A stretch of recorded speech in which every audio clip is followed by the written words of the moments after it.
Hello everyone, welcome to Let's Crack UPSC CSE English. In today's marathon series, we'll start with the Democratic Politics 2 and our NCERT Marathon Part 1. So, let's start today's NCERT Marathon session. Dear friends, in this marathon series, we will discuss the complete NCERT page by page, which will help you to understand concepts. So let's start the session.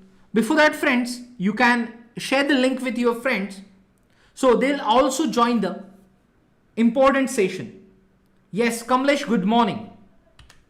So friends, in today's session, we will discuss about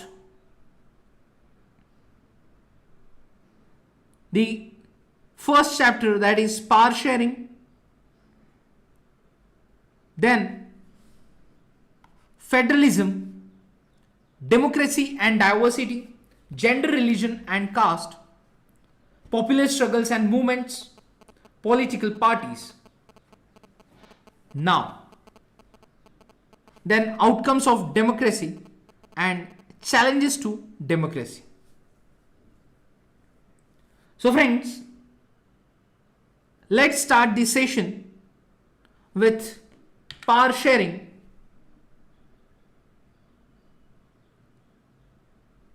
Now friends, when we are talking about the word power and the sharing, what is your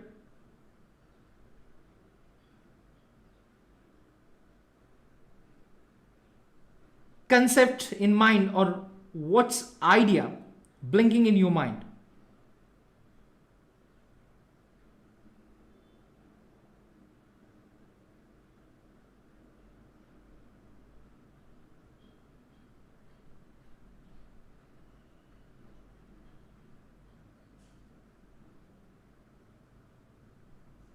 Now, friends, in this chapter, we'll discuss about an intelligent sharing of power among legislature,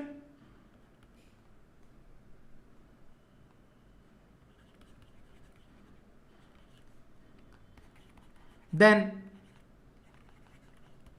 executive and judiciary.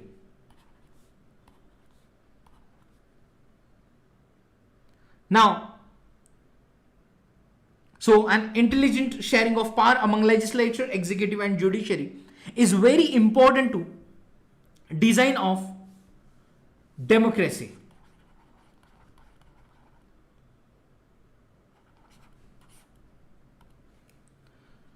Now, we'll discuss the stories of Belgium and Sri Lanka. Yes. So friends, in these stories we will understand the power sharing in democracy. So how democracies handle demands for power sharing, we will discuss.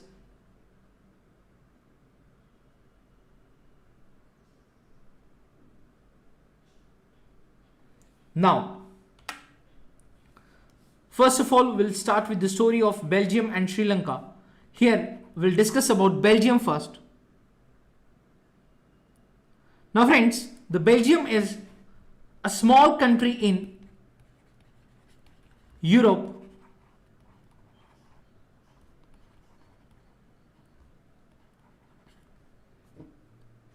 smaller in area than state of Haryana. So it borders with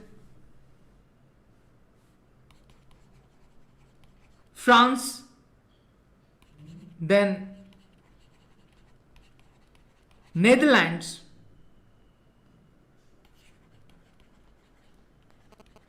Germany, and Luxembourg.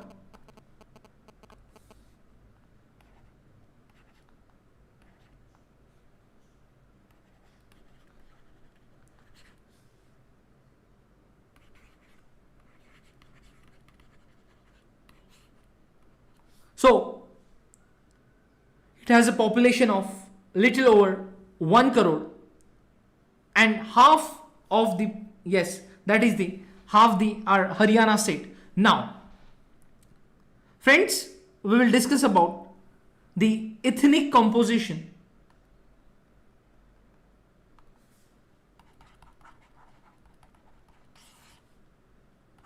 Yes, ethnic composition of this small country, which is very complex. Now, like, of the country's total population, 59%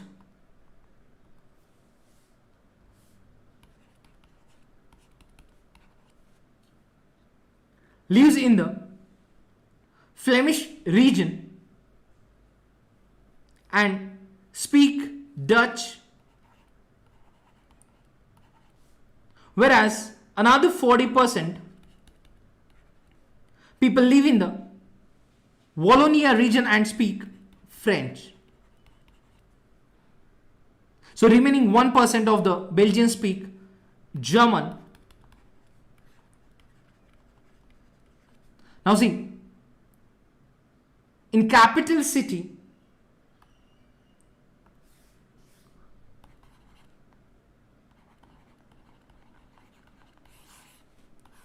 Brussels, where 80% people speak French, whereas 20% are Dutch speaking. Now friends, just understand, through this concept we will clear the power sharing. Now here the ethnic composition of this small country Belgium is very complex. When we are talking about the complete area of the country, where 59% population speaking Dutch, 40% French, and 1% German. Now again, when we are talking about the capital city of the Belgium, Brussels, where 80% people speak French, whereas 20% are Dutch speaking. Now, what happened? The French speaking community was relatively rich and powerful. Yes.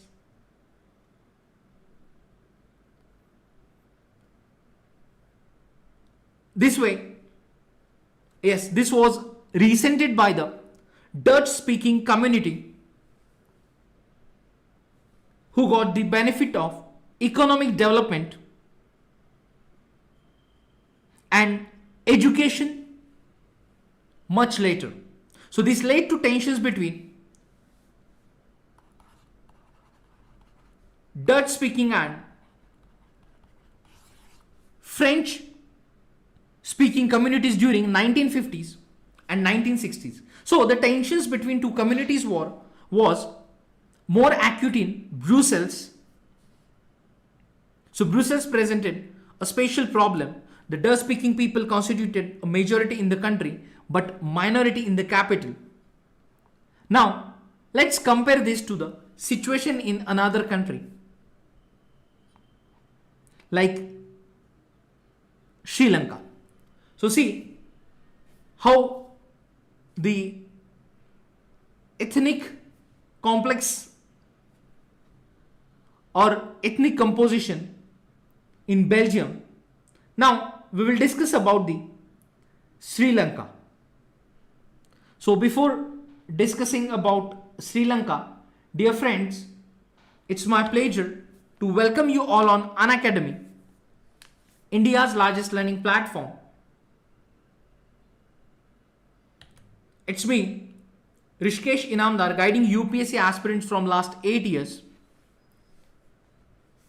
You can follow my profile on Unacademy. Just go to search tab in Unacademy app, find out my name and follow my profile to get free special classes notification. And friends, you can also join our Telegram group.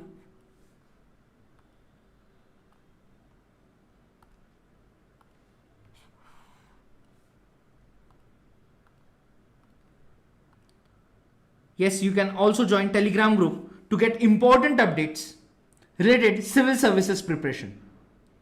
Yes, so friends, do not forget to follow my profile on Unacademy app and get notifications of our free special classes. Now, friends, as you know, UPSC has declared CSE 2020 final result. So congratulations to all successful candidates, including Jagrati Avasthi, Unacademy learner, who secured All India second rank.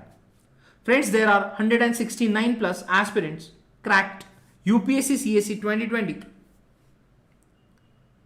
We are still counting the numbers of successful candidates. So friends, Unacademy providing assistance to aspirants in UPSC CSE journey. They are achieving their goals through Unacademy platform. So friends, stay tuned. Gear up your preparation with Unacademy, and for that we are providing discount on our subscriptions. So friends, now approx 14 hours left for this special price offer where you will get additional 10% discount. You can also use referral code discount or referral code RBI Live to get this referral code discount 10% and plus additional 10% discount by today midnight. Friends, the link is given in the description box for the combat. On 3rd October, Sunday morning 11 am, we have combat dedicated for geography. You can participate in the combat. As per your ranks, you will get amazing prizes and scholarship. So, you can use invite code RBI Live to register for the combat. Now, Unacademy is providing study material in hard copy worth rupees 10,000 absolutely free with 1 year and above subscription. You can also avail the benefit of loan facility or no cost EMI benefit. The link is provided in the description box through which you can apply for the loan facility. Friends, you can also use code RBI Live to get 10% discount. Now, Unacademy is providing Plus and Iconic paid subscriptions on our platform. On Plus subscription, you will get live classes, structured courses, unlimited access for live and recorded classes, along with weekly tests. Now, those aspirants pursuing their graduation or after their 12th examination, planning to start their preparation for civil services, they must go with Iconic subscription. Yes, good morning everyone. In Iconic subscription, friends, you will get all the features of Plus course along with additional features like personal guidance study planner, study material, experts guidelines and test analysis. So it's our suggestion to go with Iconic subscription. You can also avail 10% discount using referral code RBI Live on our paid subscriptions. So for the Plus subscription, you have to pay 44,550 rupees, and for the Iconic subscription, you have to pay 67,050 rupees only. After using referral code, 10% discount is also applicable on optional subscription with the help of referral code. And friends, do not forget to join free test series which will help you to gear up your preparation. Here also you can unlock the tests using code RBI Live. So friends, let's continue our session. Now we are discussing the chapter power sharing, where we have discussed about the story of Belgium. Now let's discuss the situation in Sri Lanka. So friends, Sri Lanka is an island nation just few kilometers off southern coast of Tamil Nadu. It has about 2 crore people, about the same as in Haryana. Like other nations in South Asia region, Sri Lanka has diverse population. Now, the major social groups are the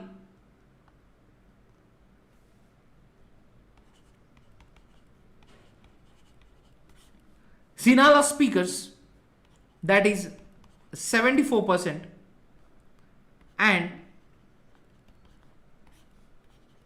Tamil speakers 18%. Now among Tamils there are two subgroups. The Tamil natives of the country are called Sri Lankan Tamils. These are 30%,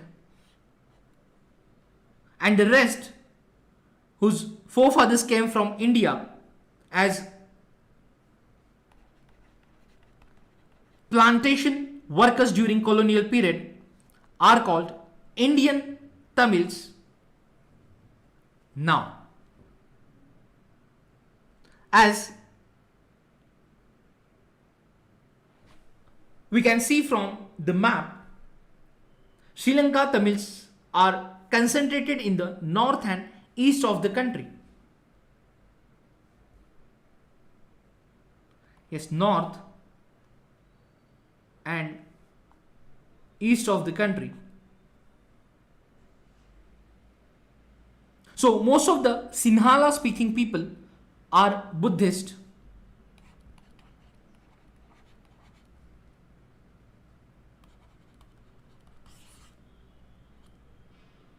While most of the Tamils are Hindus or Muslims.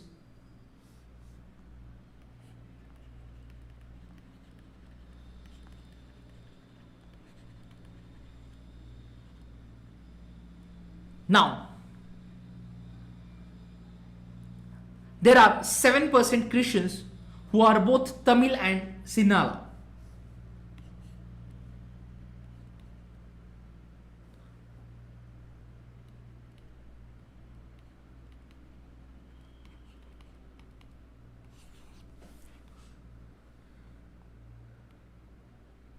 Now, just imagine what could happen in situation like this. So where we have discussed about the example of Belgium, the Dutch community could take advantage of its numeric majority and force its will on the French and German speaking population. So this would push the conflict among communities further, and this could lead to very messy partition of the country. The sides would claim control over Brussels. Whereas, in case of Sri Lanka, the Sinhala community enjoyed an even bigger majority and could impose its will on the entire country. Now, let us look at what happened in both these countries. Now, first of all, Sri Lanka, which emerged as an independent country in 1948, the leaders of Sinhala community, which sought to secure dominance over government by virtue of their majority. Now, as a result, the democratically elected government adopted a series of majoritarian measures to establish Sinhala supremacy.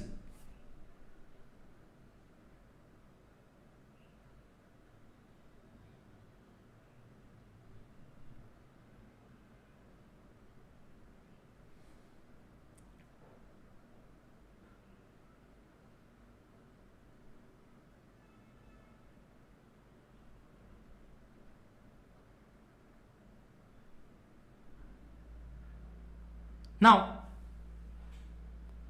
It's obvious when the majority dominance over government, they are taking advantage of that. Now, after that, in 1956, an act was passed to recognize Sinhala as the only official language, thus disregarding Tamil, and the governments followed preferential policies that favored Sinhala applicants for university positions and government jobs. Now, a new constitution stipulated that the state shall protect and foster Buddhism. So, all these government measures coming one after the other gradually increased the feeling of alienation among the Sri Lankan Tamils. They felt that none of the major political parties led by the Buddhist Sinhala leaders was sensitive to their language and culture. It's obvious when we are talking about majority minority clashes. The same like those who are Sri Lankan Tamils, they felt they are ignored or there are no any sensitive policies by the Buddhist Sinhala leaders towards them. Now, these Sri Lankan Tamils felt that the constitution and government policies denied them equal political rights. So, discriminated against them in getting jobs and other opportunities and ignored their interest. So, as a result, the relations between the Sinhala and Tamil communities strained over time. Now, the Sri Lankan Tamils launched parties and struggles for the recognition of Tamil as official language.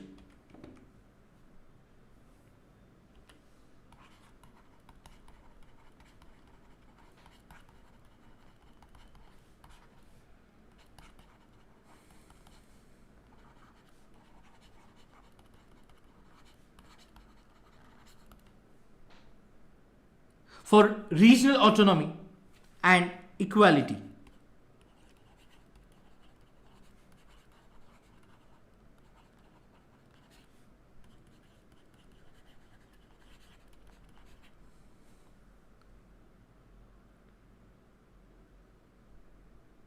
So, the regional autonomy, equality of opportunity.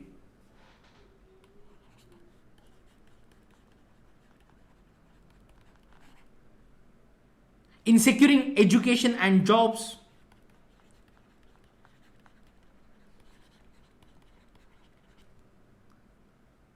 but their demand for more autonomy to provinces populated by the Tamils was repeatedly denied. Now, by 1980, several political organizations were formed demanding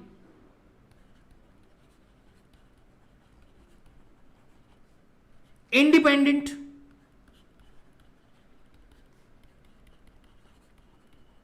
Tamil Ilam, that is state,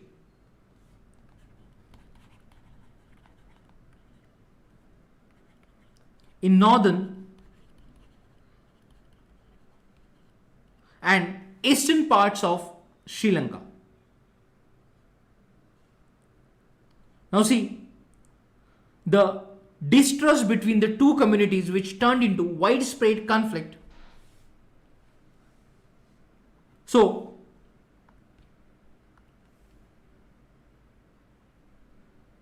turned into widespread conflict, and it soon turned into civil war.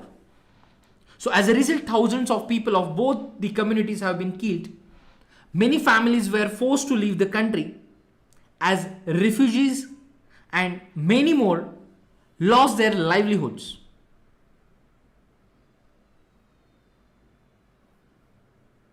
So, due to this, Sri Lanka's excellent record of economic development, education and health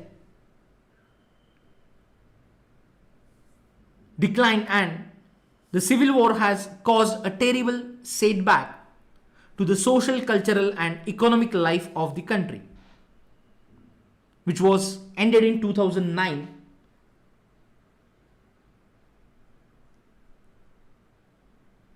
So see, this was happened in Sri Lanka.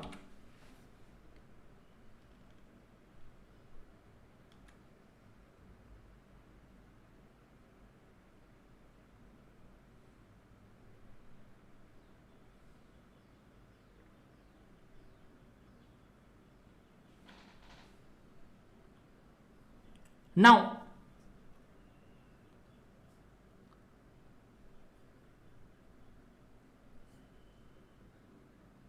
when we are talking about the democracy and equal rights, equal opportunity,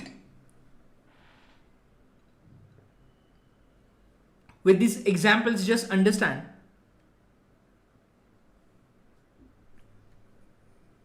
how we are lucky to be part of world's biggest democracy. Our constitution, which providing us equal opportunity. Now, let's discuss about accommodation.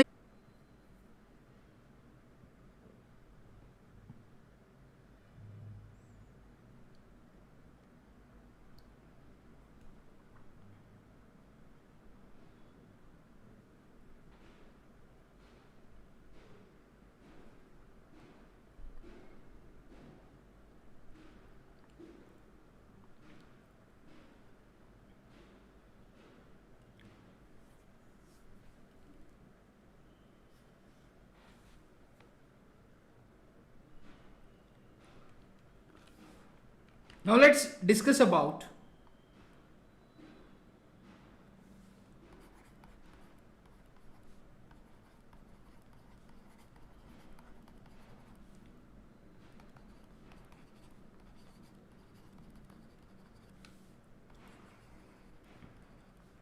accommodation in Belgium.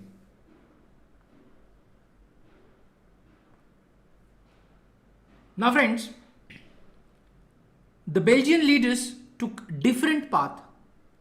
They recognized the existence of regional differences and cultural diversities between 1970s and 1993.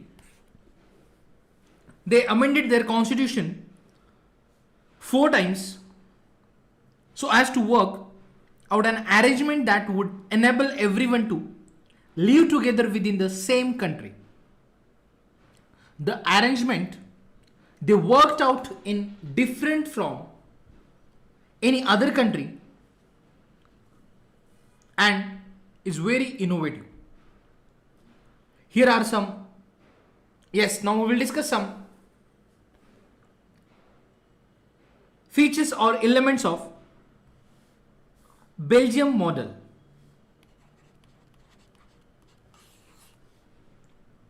Now,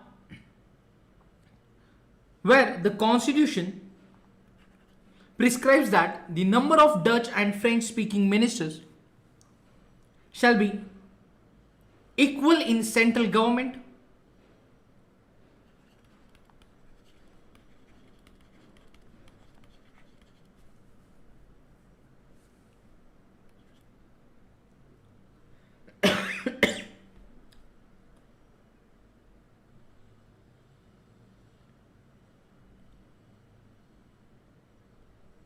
now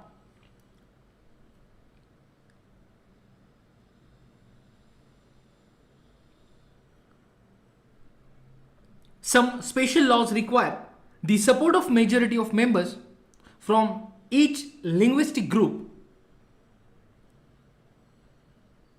Thus, no single community can make decisions unilaterally.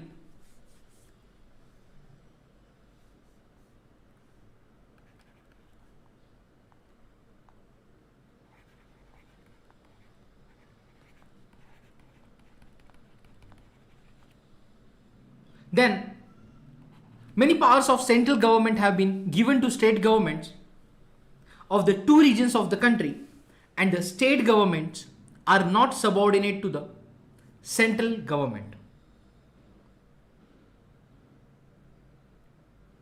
Now, Brussels has a separate government in which both the communities have equal representation. The French-speaking people accepted equal representation in Brussels because Dutch Dutch-speaking community has accepted equal representation in the central government.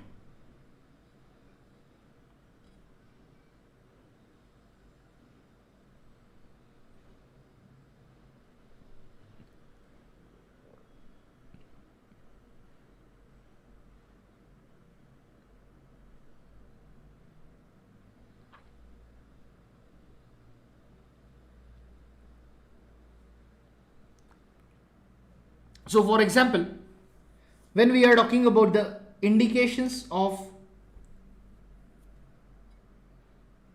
street addresses also in Belgium, they are using two languages, French and Dutch.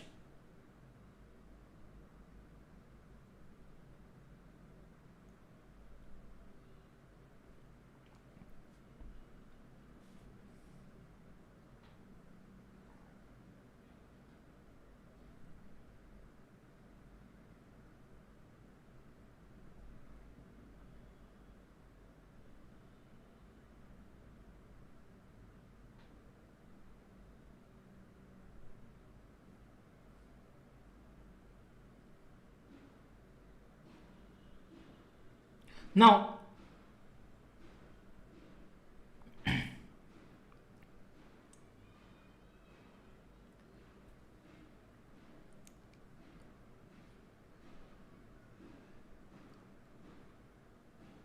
apart from the central and state government, there is third type of government, that is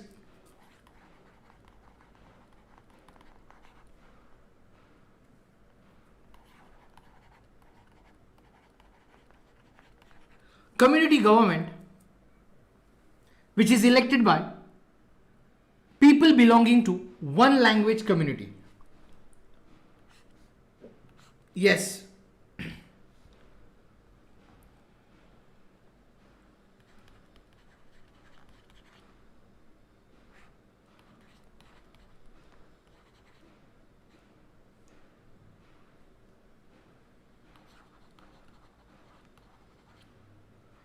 And Dutch, French and German speaking, no matter where they live.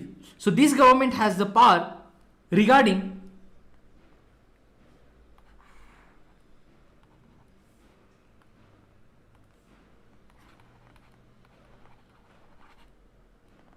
cultural,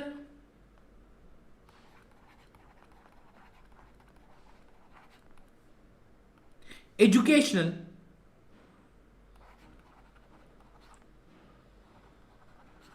and language related issues. So understand, there are central government, state government, and the third kind of government is community government, which is selected, community government, which is selected by people belonging to one language community, that is French, Dutch and German speaking, then no matter where they live in the country. Yes, and this government has the power regarding cultural, educational and language related issues.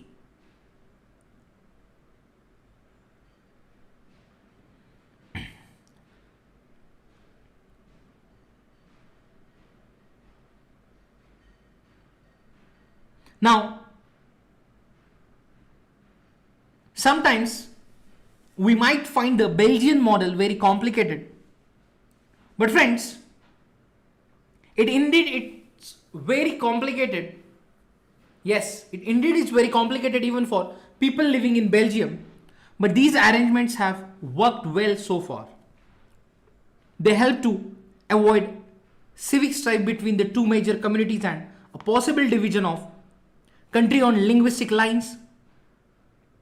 And when many countries of Europe came together to form the European Union Brussels was chosen as its headquarters.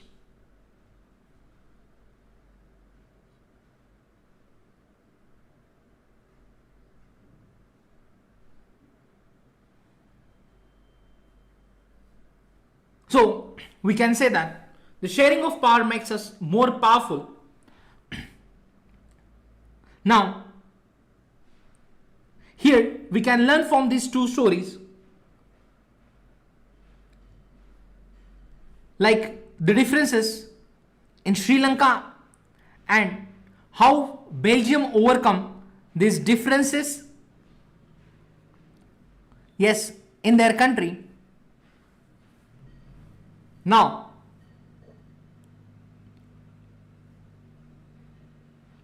both nations are democracies. So yet they deal with the question of power sharing differently. So in Belgium, the leaders have realized that the unity of the country is possible only by respecting the feelings and interests of different communities and regions. So such realization resulted in mutually accepted or acceptable arrangements for sharing power. Excuse me, friends. Now, Sri Lanka shows us contrasting example. It shows us that if majority community wants to force its dominance over others and refuses to share power, it can undermine the unity of the country.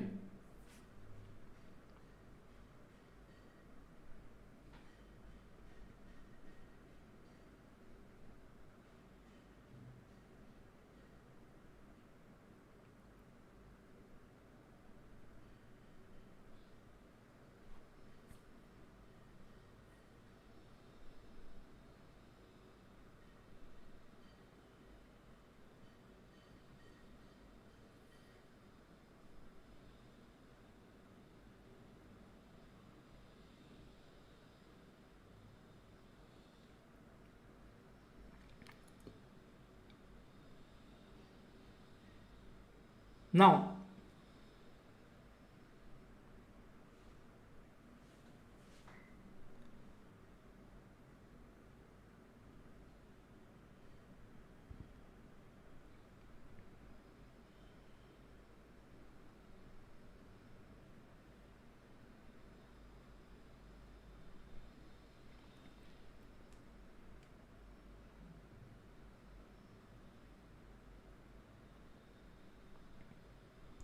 so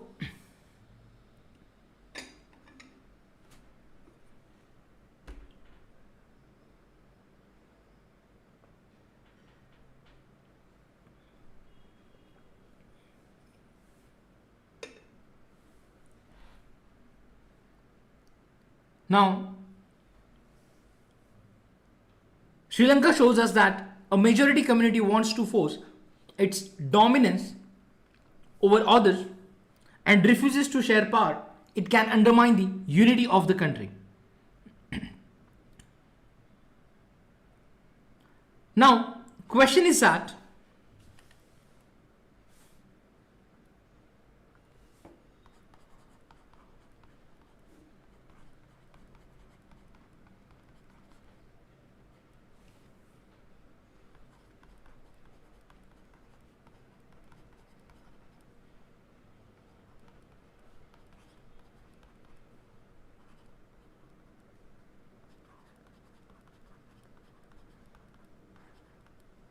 why power sharing is desirable. So friends, the two different sets of reasons can be given in favor of power sharing.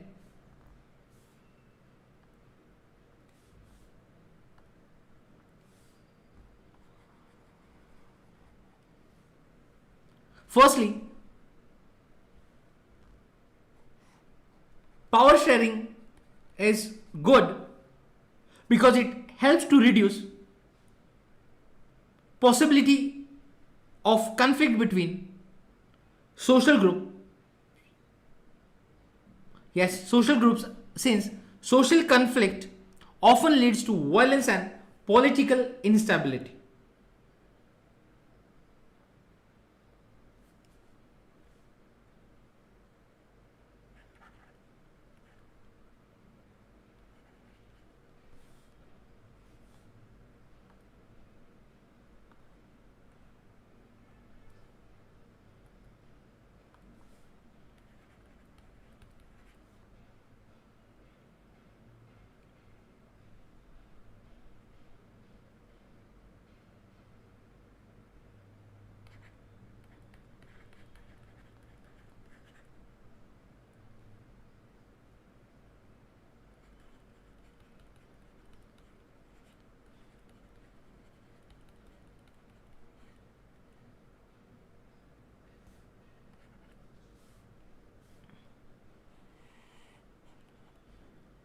Now, so power sharing is a good way to ensure the stability of political order. Imposing the will of majority community over others may look like an attractive option in short run, but in the long run it undermines the unity of the nation. So tyranny of the majority is about just oppressive for the minority. It often brings ruin to the majority as well. And there is second deeper reason why power sharing is good for democracies.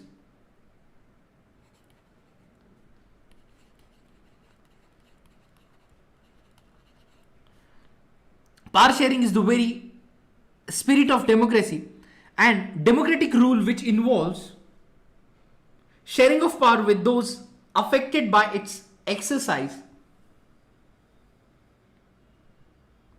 and who have to live with its effects.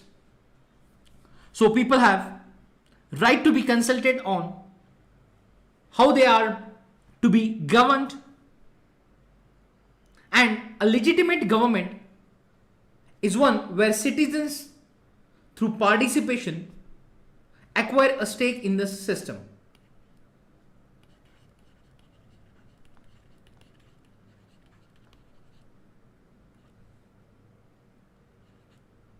Now, let us call the first set of reasons prudential,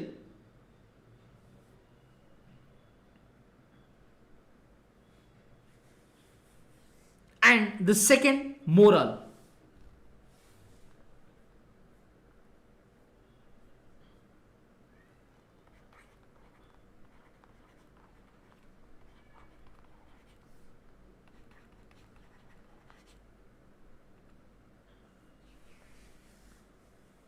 So while prudential reasons stress that power sharing will bring out better outcomes, and the moral reasons emphasize the very act of power sharing as valuable.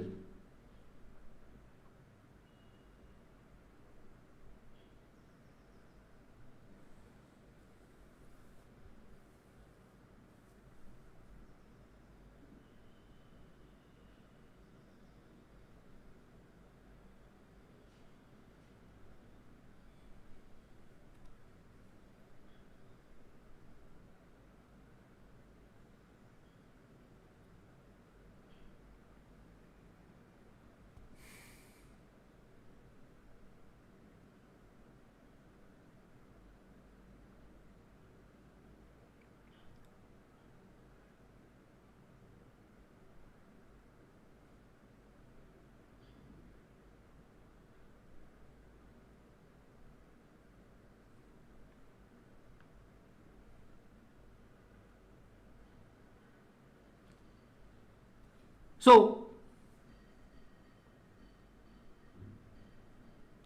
here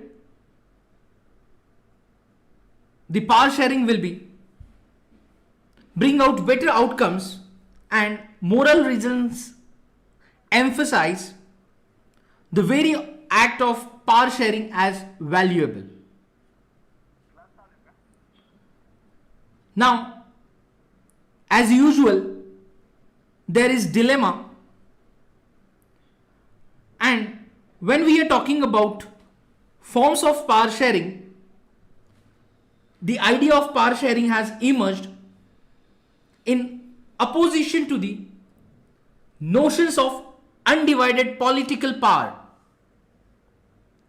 So, for a long time, it was believed that all power of a government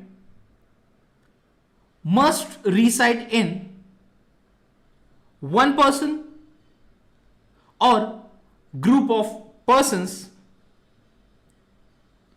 located at one place.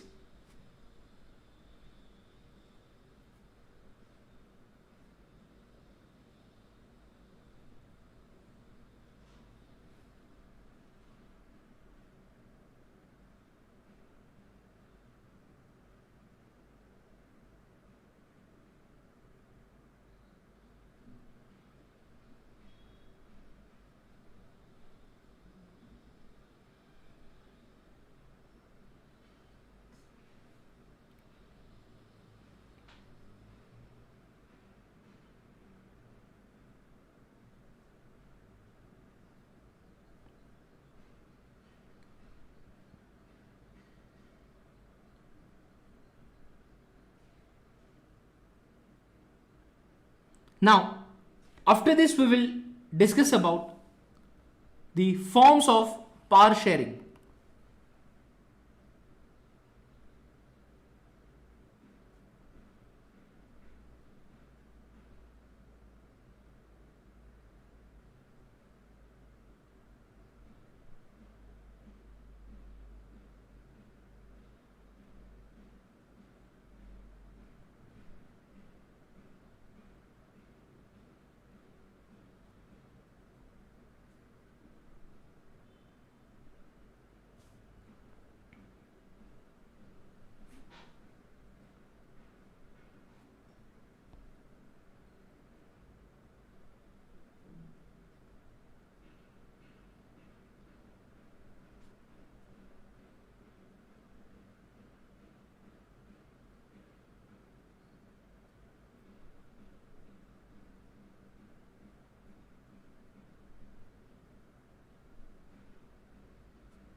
Now,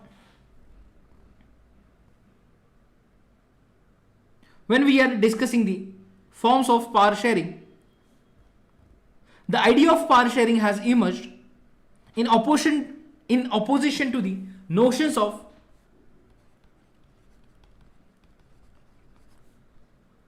undivided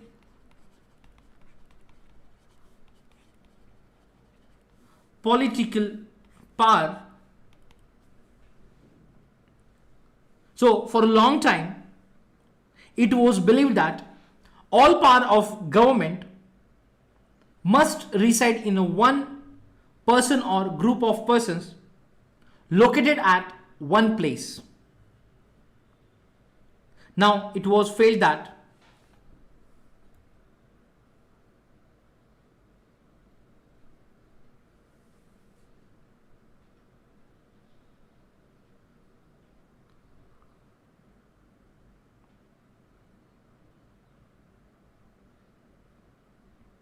if the power to decide is dispersed, it would not be possible to take quick decisions and to enforce them.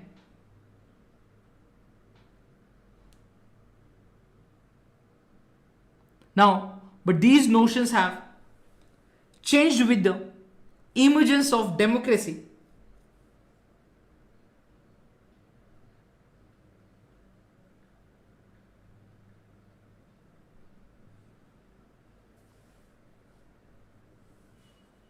Now, one basic principle of democracy is that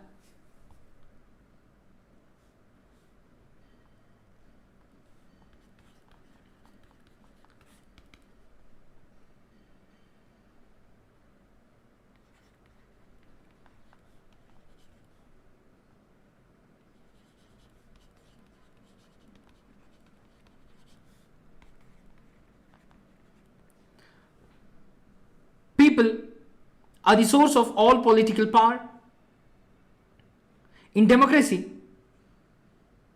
people rule themselves through institutions of self-government. In a good democratic government, due respect is given to diverse group and views that exist in society. Now, where everyone has a voice in the shaping of public policies,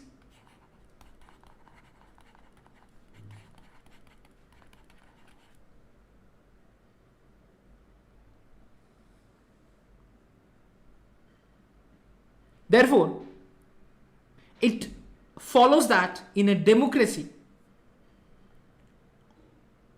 political power should be distributed among many citizens as possible. So, when we are talking about in modern democracies,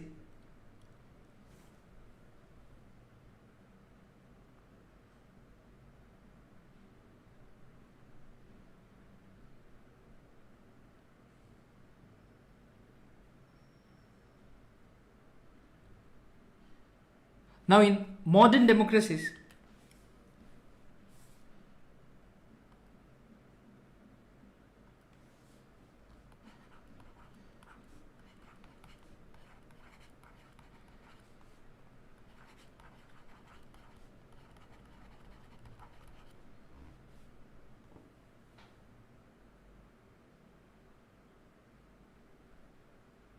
power sharing arrangements can take many forms.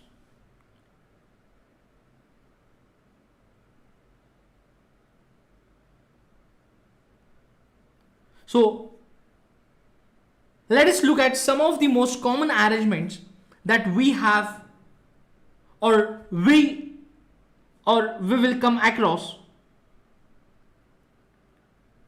Now, first is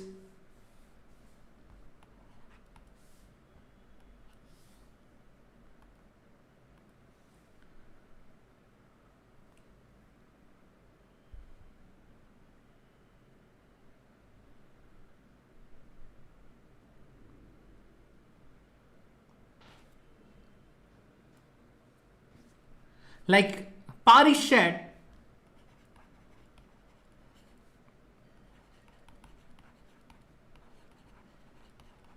among different organs of government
Yes, power is shared among different organs of government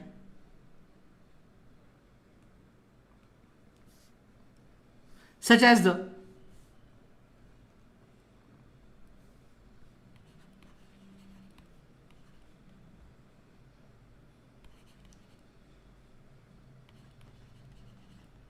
legislature,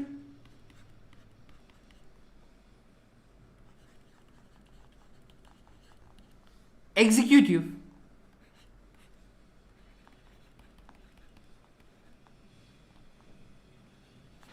and judiciary. Let us call this horizontal distribution of power because it allows different organs of government placed at the same level to exercise different powers.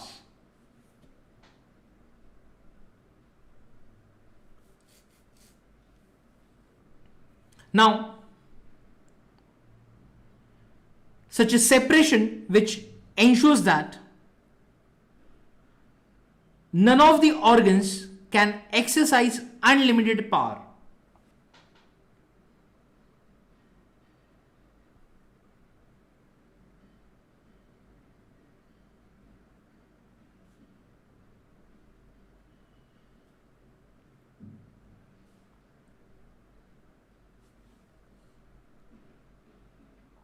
So each organ checks the others, and this results in a balance of power among various institutions.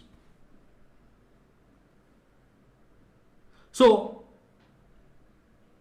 in earlier NCRTs, we have discussed about democracy. Even though ministers and government officials exercise power and they are responsible to the parliament or state assemblies.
Dear friends,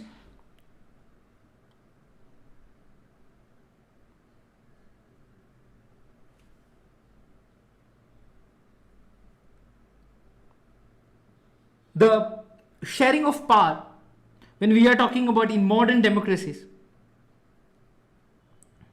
where in democracy, even though ministers and government officials exercise power, they are responsible to the parliament or state assemblies. And similarly, although judges are appointed by the executive, they can check the functioning of executive or laws made by the legislatures. So this arrangement is called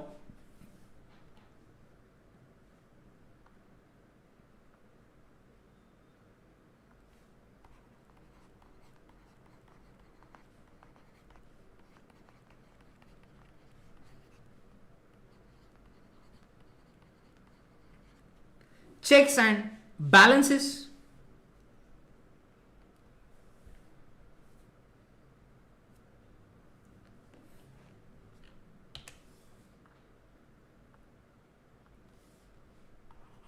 Now,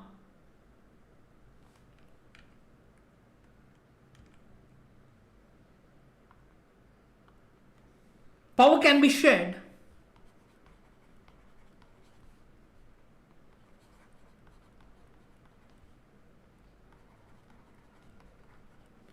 among governments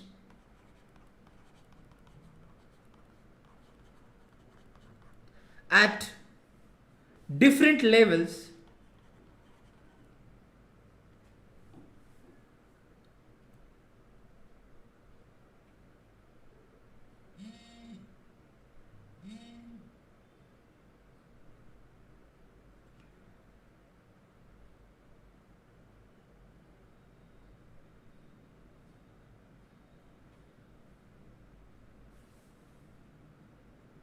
Now, a general government for the entire country and governments at the provincial or regional levels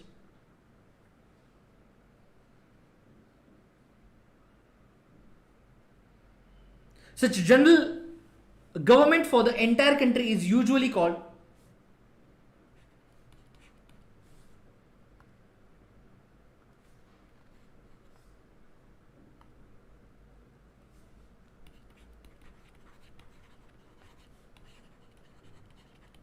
federal government.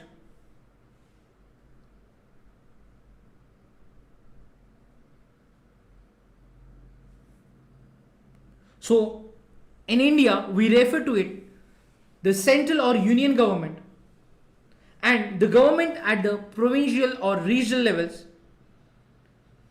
are called by different names in different countries. Now, for example, in our India, we call them state governments.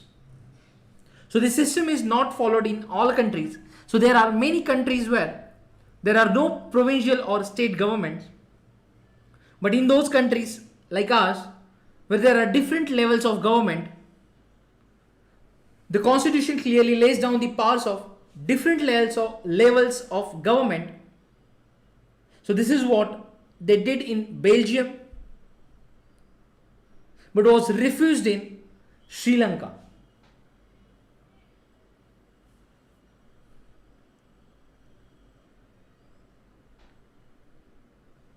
Now, so federal division of power, the same principle can be extended to the levels of government lower than the state government, such as municipality and panchayat. So let us call division of powers involving higher and lower levels of government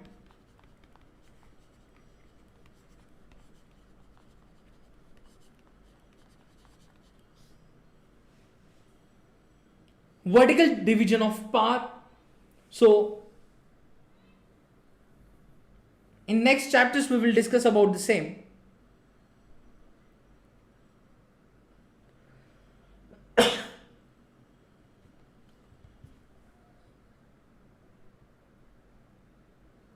Now,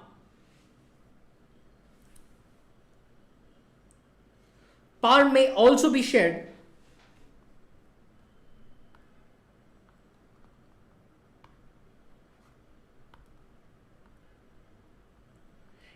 power may also be shared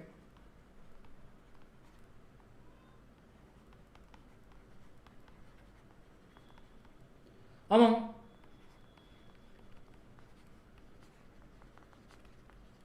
different social groups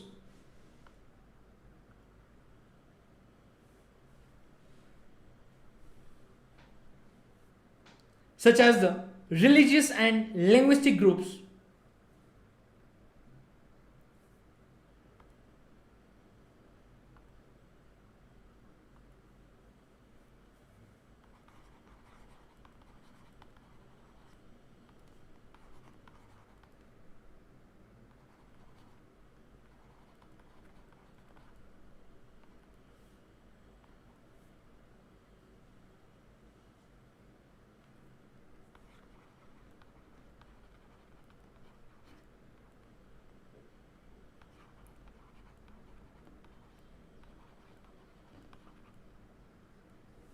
Community government in Belgium is a good example of this arrangement, that is the power sharing among different social groups. So in some countries there are constitutional and legal arrangements whereby socially weaker sections and women are represented in the legislatures and administration.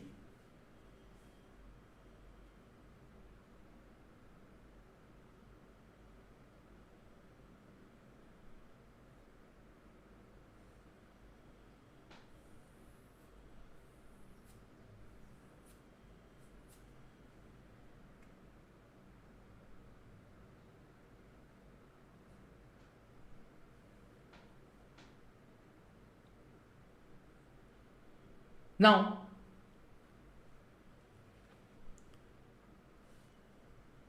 we have also discussed about the system of reserved constituencies in assemblies and the parliament of country in earlier NCRT. So, this type of arrangement is meant to give space in the government and administration to diverse social groups who otherwise would feel alienated from the government, and this method is used give minority communities a fair share in power.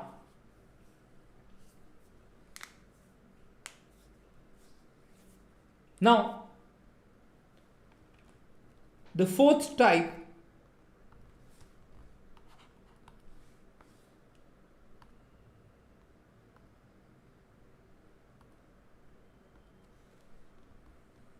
power sharing arrangements can also be seen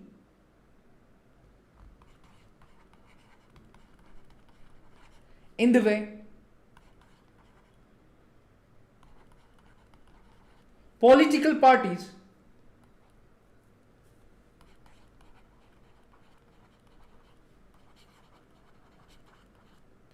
pressure groups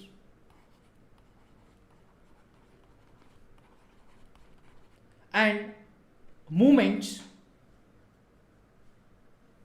control or influence those in power.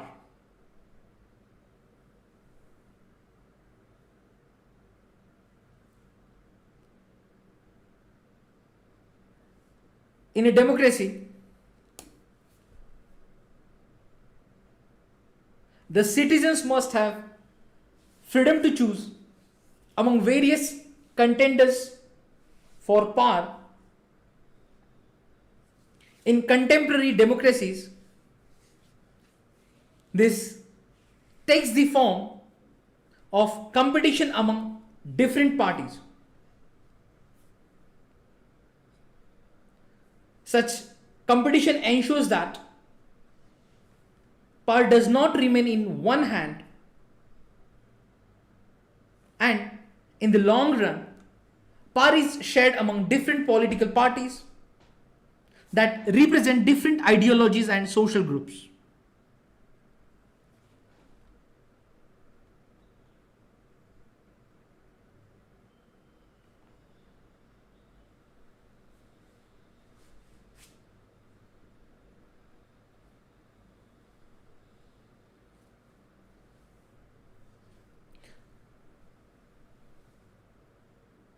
So sometimes this kind of sharing can be direct when two or more parties form an alliance to contest elections, and if their alliance is elected, they form a coalition government and thus share power. In a democracy, we find interest groups such as those of traders, businessmen, industrialists, farmers, and industrial workers.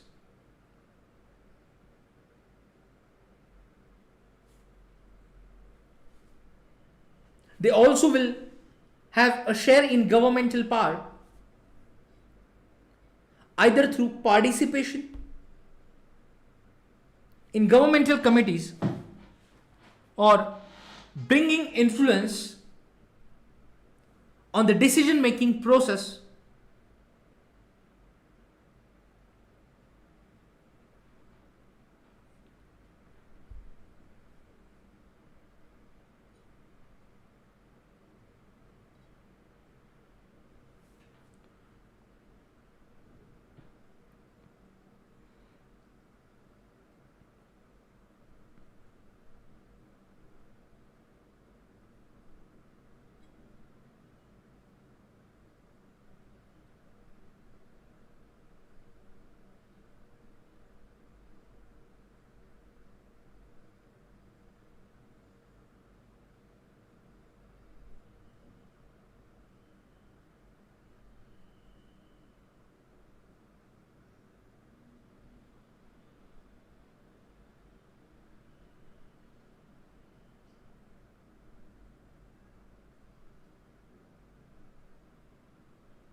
Now, there are also some examples where the Bombay High Court ordered the Maharashtra state government to immediately take action and improve living conditions for the 2000 odd children at 7 children homes in Mumbai. So here are some examples of power sharing.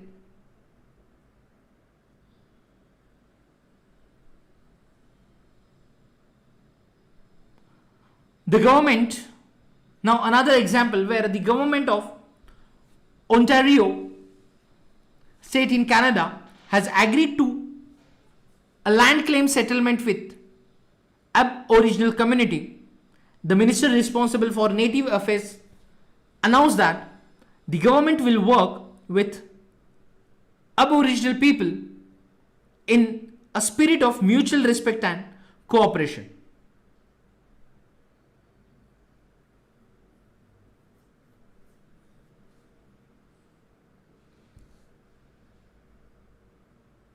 Russia's two influential political parties,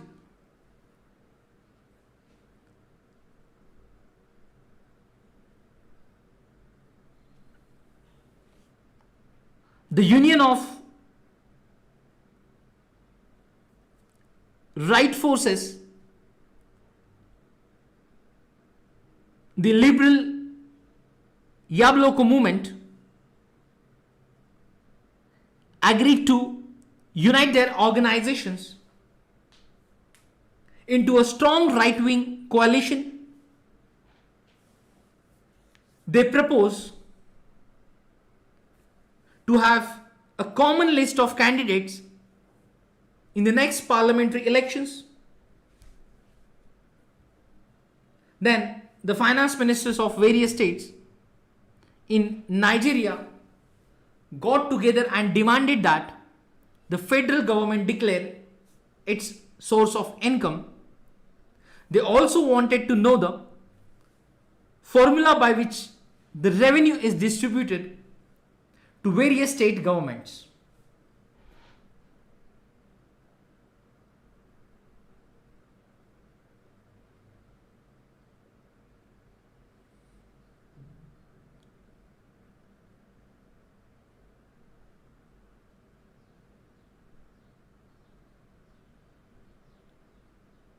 Yes.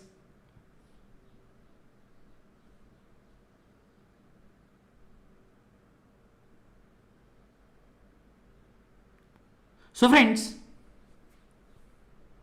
here we have discussed about power sharing. First of all, we will cover the intelligent sharing of power among legislature, executive and judiciary is very important to the design of a democracy. Now, we studied about the example of Belgium and Sri Lanka, how the situation in Belgium and the ethnic composition of the Belgium is very complex.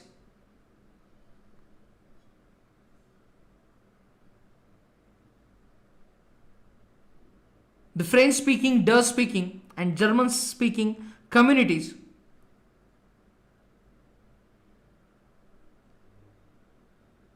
and their power sharing. So friends, basically ethnic means a social division based on shared culture. So people belonging to the same ethnic group believe in their common descent because of similarities of physical type or of culture or both. They need not always have the same religion or nationality.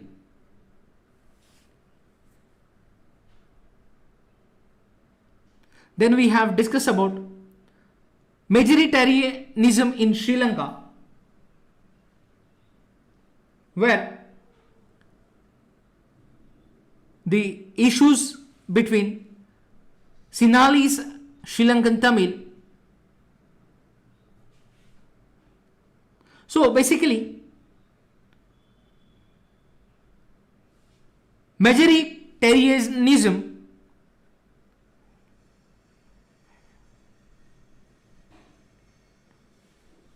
a belief that a majority community should be able to rule a country in whichever way it wants by disregarding the wishes and needs of the minority.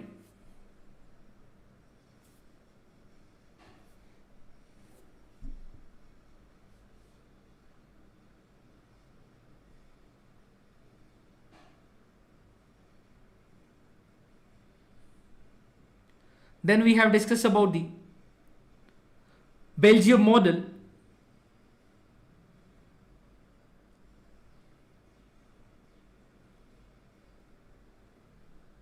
After that, we have discussed about the power sharing, that is forms of power sharing in modern democracies, like power shared among different organs of government. Power can be shared among governments at different levels. Power may also be shared among different social groups. Power sharing arrangements can also be seen in the way political parties, pressure groups and movements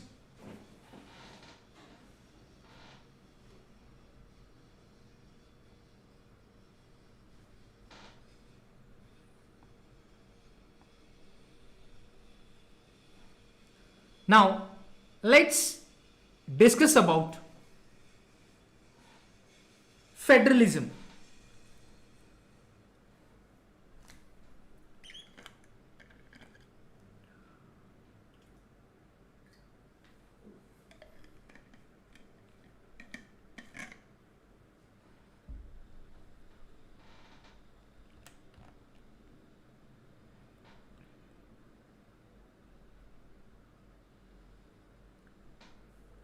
Now friends, we have just discussed about the vertical divisions of power among different levels of government is one of the major forms of power sharing in modern democracies. We just now discussed.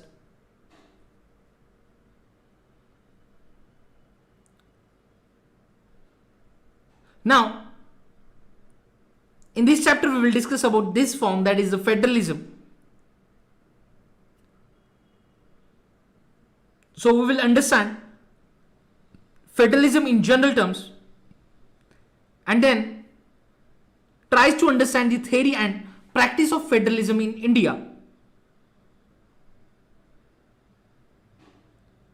The federal constitutional provisions is followed by an analysis of the policies and politics that has strengthened federalism in practice. Then we'll discuss about the local government, new and third tier of Indian federalism. Now let's discuss what is federalism. Yes friends, you can just type into comment box if you are aware about the idea of federalism. Yes, hurry up.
Now,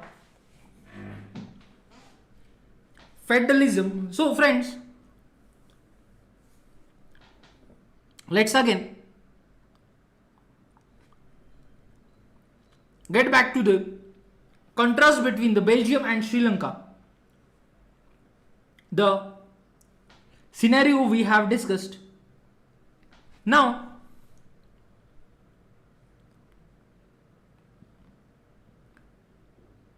here just recall that one of the key changes made in Constitution of Belgium was to reduce the power of central government and to give this power to the regional governments. So regional governments existed in Belgium even earlier. So they had their roles and powers, but all these powers were given to the governments and could be withdrawn by the central government. Now the change that took place in 1993 was that the regional governments were given constitutional powers that were no longer dependent on the central government. So this way the Belgium shifted from unitary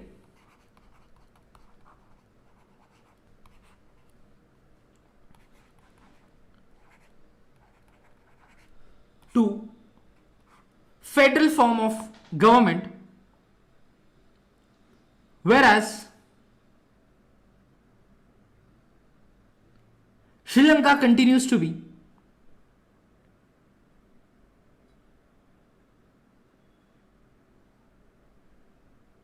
for all practice purpose a unitary system where the national government has all the powers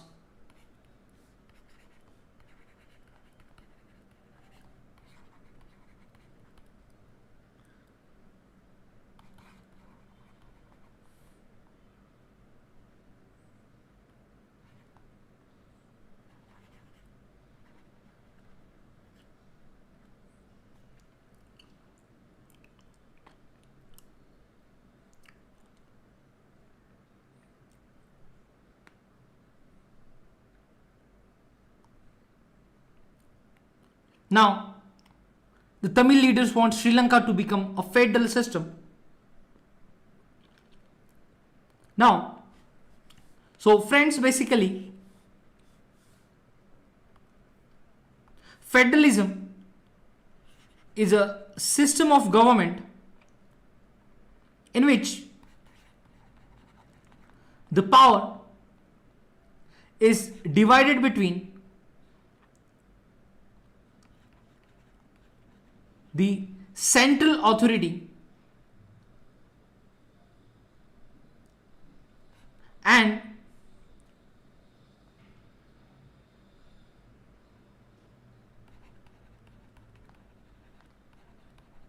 various constituent units of the country. So a federation has two levels of government.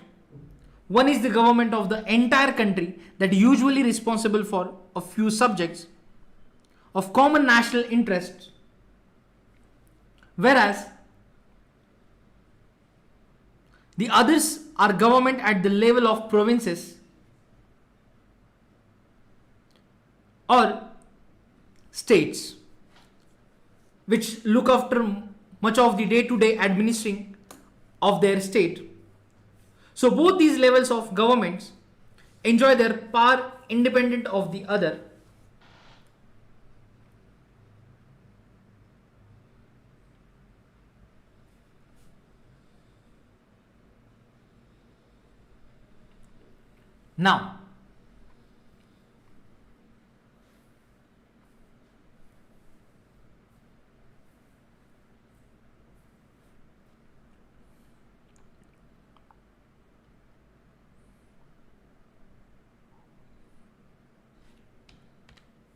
Now, see,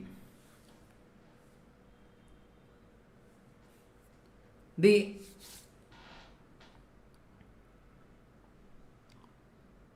only 25 of the world's 193 countries have federal political systems. So their citizens make up 40% of the world's population, and most of the large countries of the world are federations.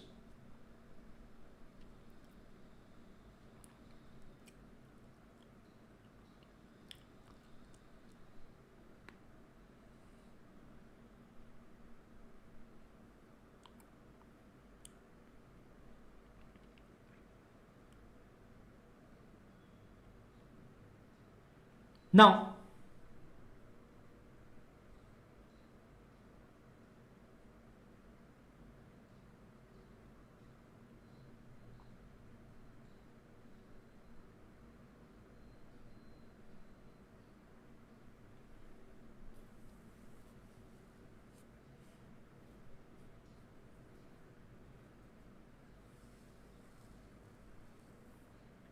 let's discuss about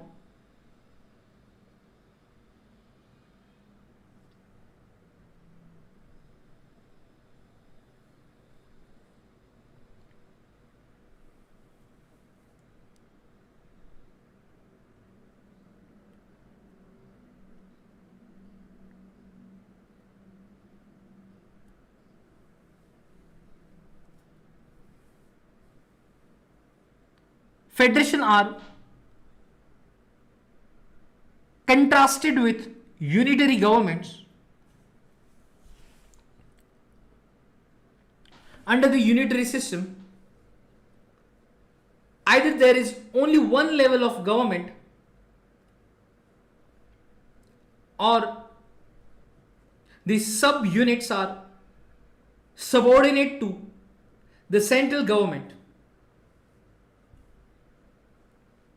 The central government can pass on orders to the provincial or the local government. But in the federal system, the central government cannot order the state government to do something. So state government has power of its own for which it is not answerable to the central government. So both these governments are separately answerable to the people.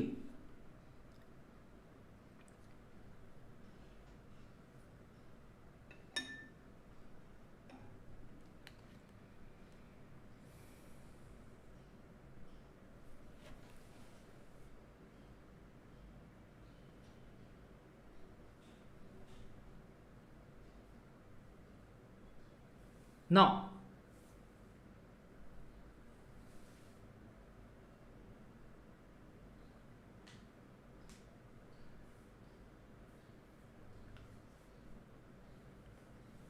so let's discuss about the key features of federalism.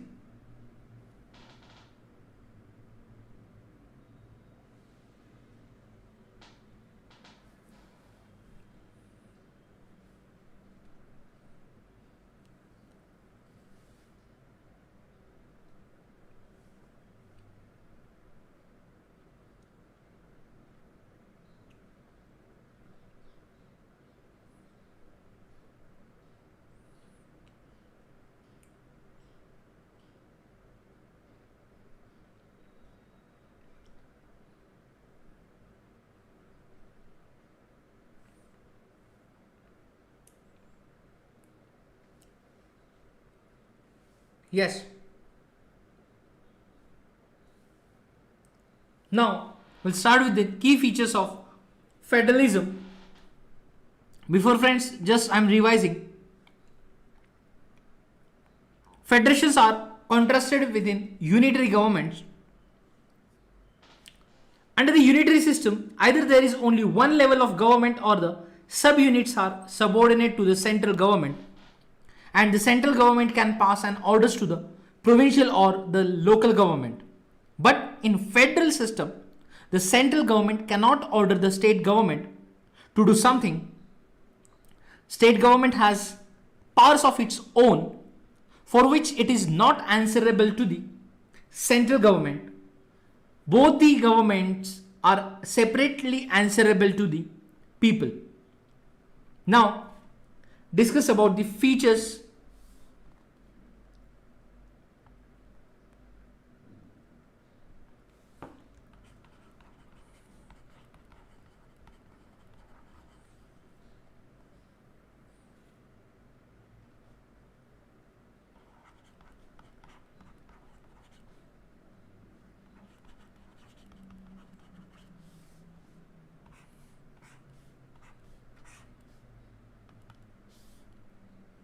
features of federalism.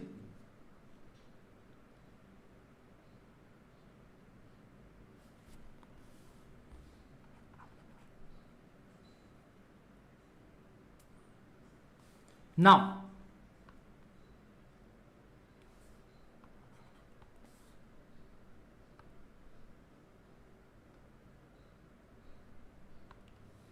first, there are two or more levels of government.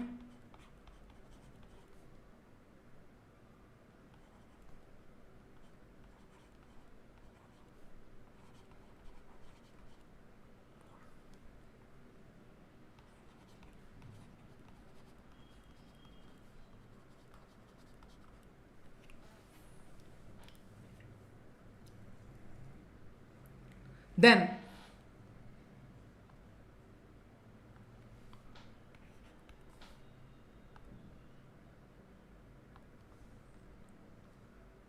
the different types of government govern the same citizens, but each tier has its own jurisdiction in specific matters of legislation, taxation, and administration.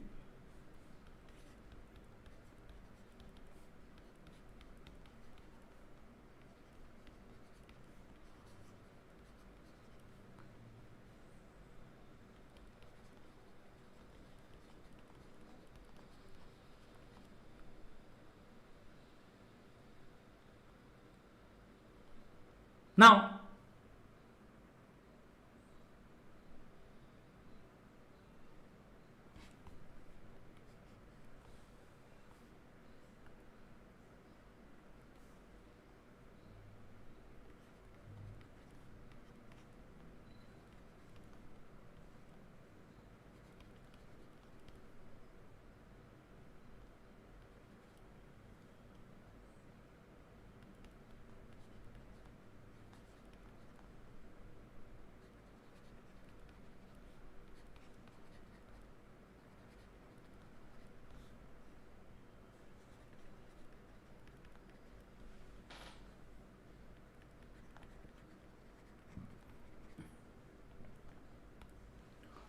Now,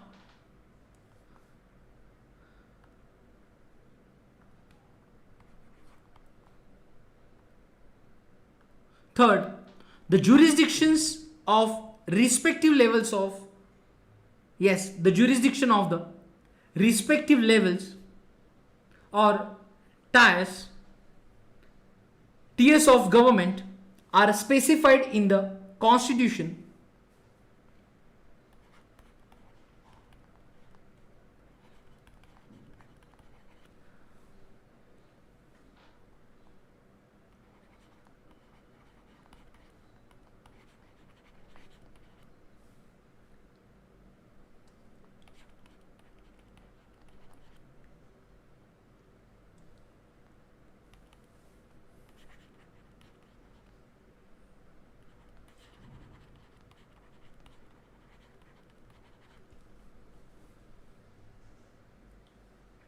now. So the existence and authority of each tier of government is constitutionally guaranteed. Then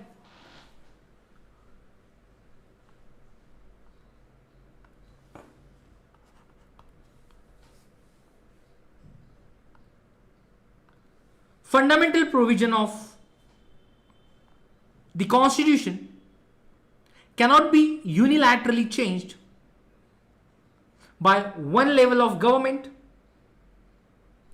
Yes, the fundamental provisions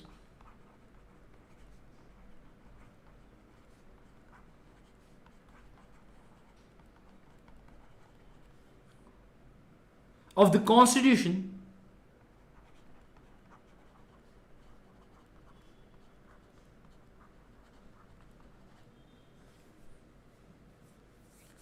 cannot be unilaterally changed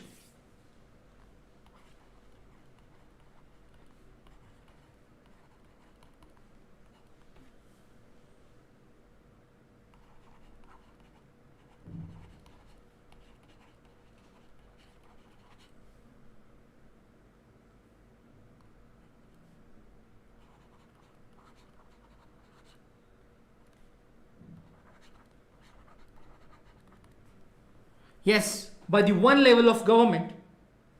So such changes require the consent of both the levels of government.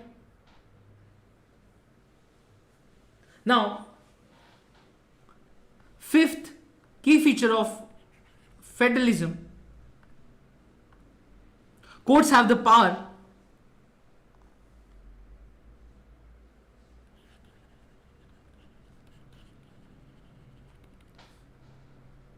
to interpret the constitution and the powers of different levels of government. So the highest court acts as an umpire if disputes arises between different levels of government in the exercise of their respective powers.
Now,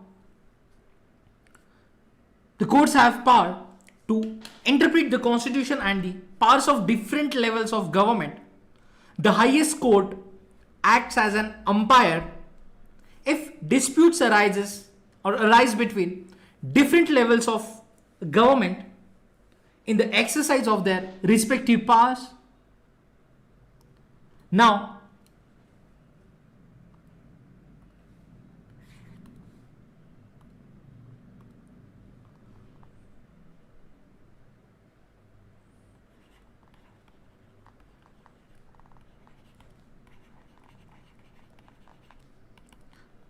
sources of revenue for each level of government are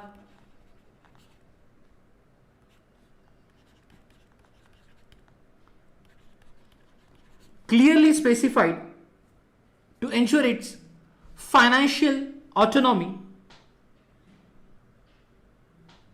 Right. So in federal system, sources of revenue for each level of government clearly satisfied to ensure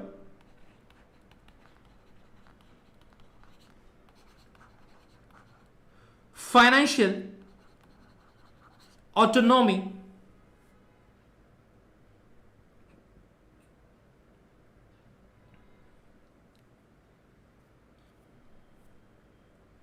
now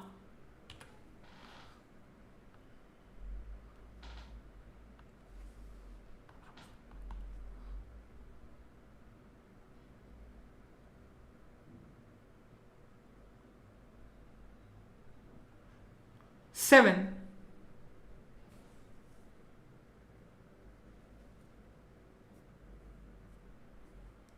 the federal system thus has dual objectives.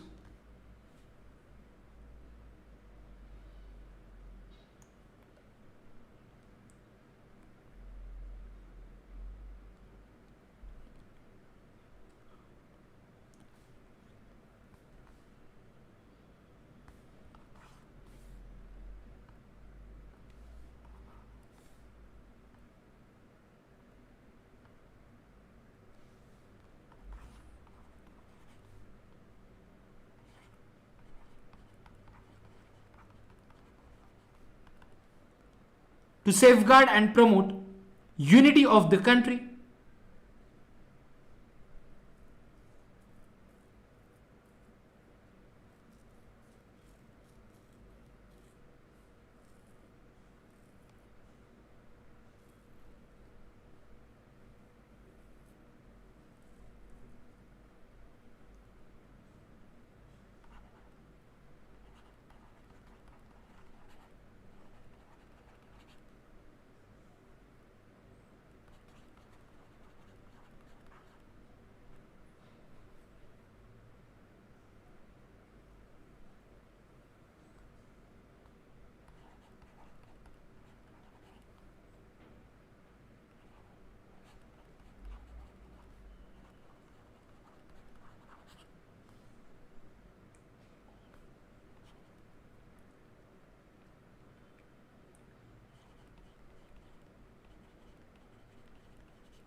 so there are dual objectives of federal system to safeguard and promote unity of the country while at the same time accommodate regional diversity. Therefore, two aspects are crucial for the institutions and practice of federalism. Governments at different level should agree to some rules of power sharing.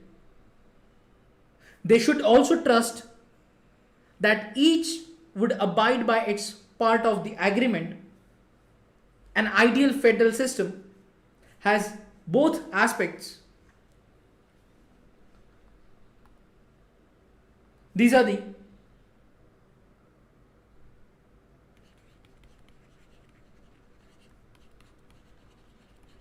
mutual trust,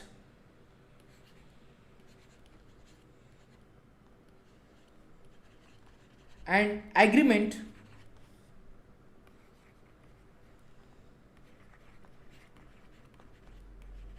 to live together.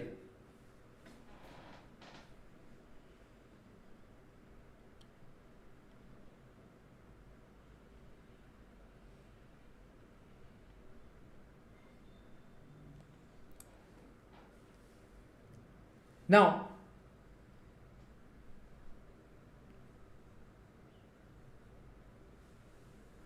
the exact balance of power between the central and the state government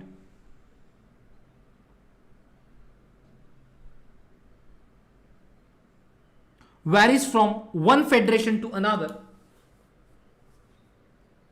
So this balance depends mainly on the historical context in which the federation was formed. So there are two kinds of routes through which federations have been formed. The first route involves independent states coming together on their own to form a bigger unit.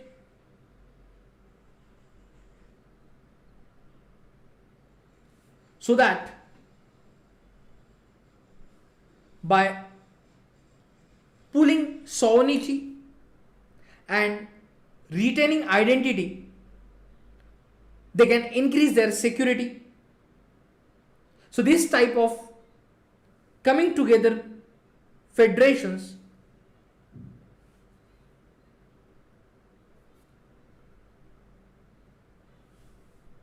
include the United States of America, Switzerland, and Australia. So in this first category of federations, all the constituent states usually have equal power and are strong, vice versa the federal government.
Now, the coming together federations, which include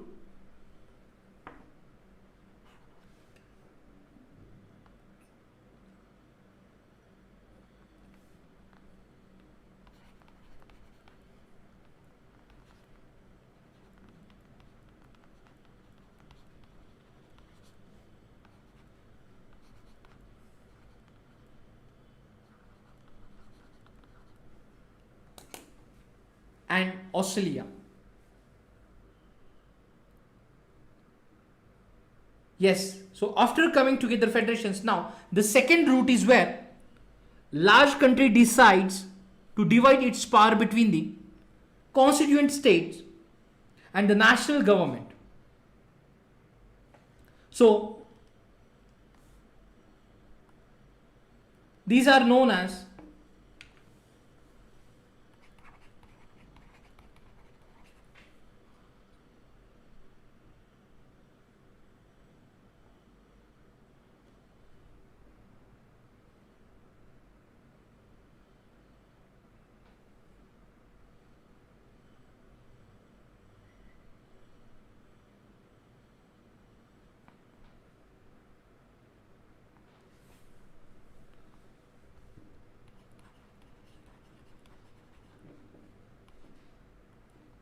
holding together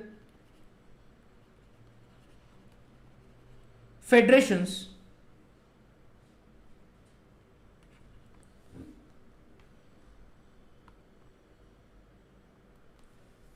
so examples like India,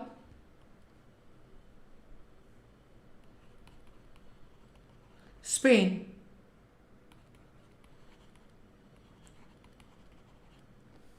Belgium,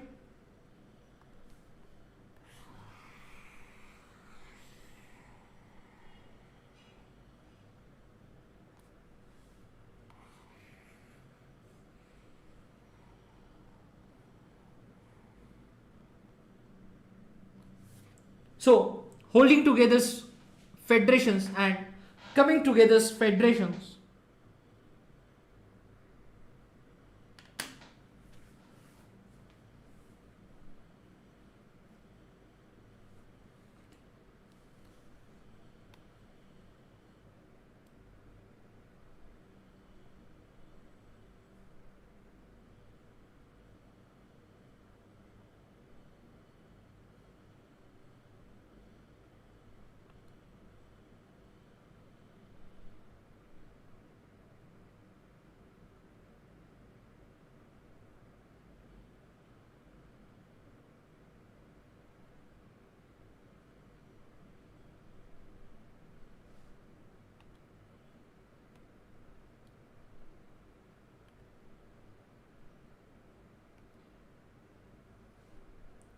Now,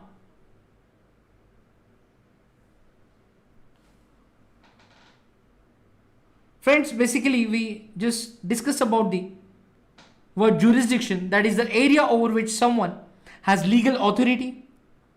The area may be defined in terms of geographical boundaries or in terms of certain kinds of subjects.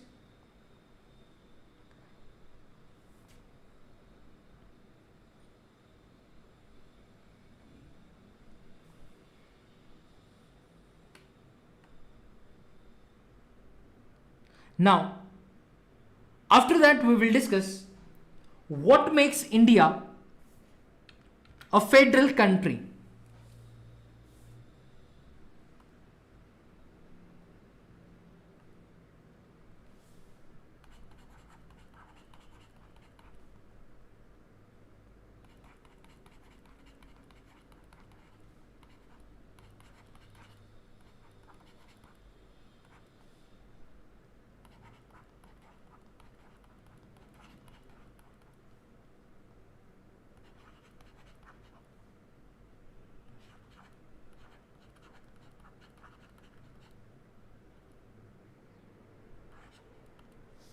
So, what makes India a federal country?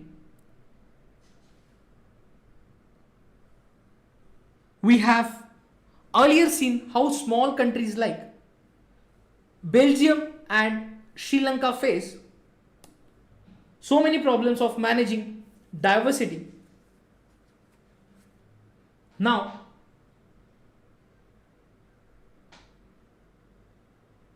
here, what about a vast country like India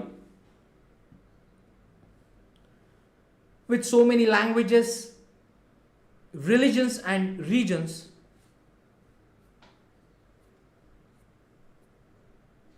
What are the power sharing arrangements in our country?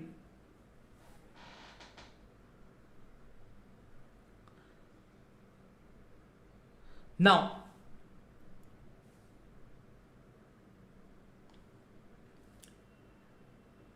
let us begin with the Constitution.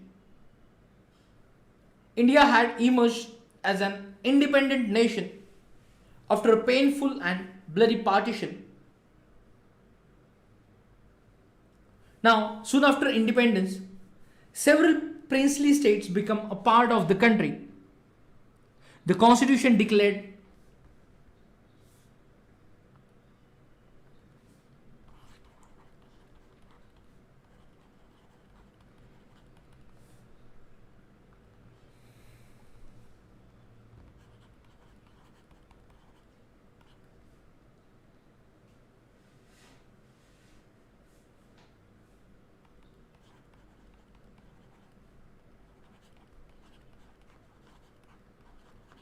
Union of States. Although it did not use the word federation, the Indian Union is based on the principle of federalism.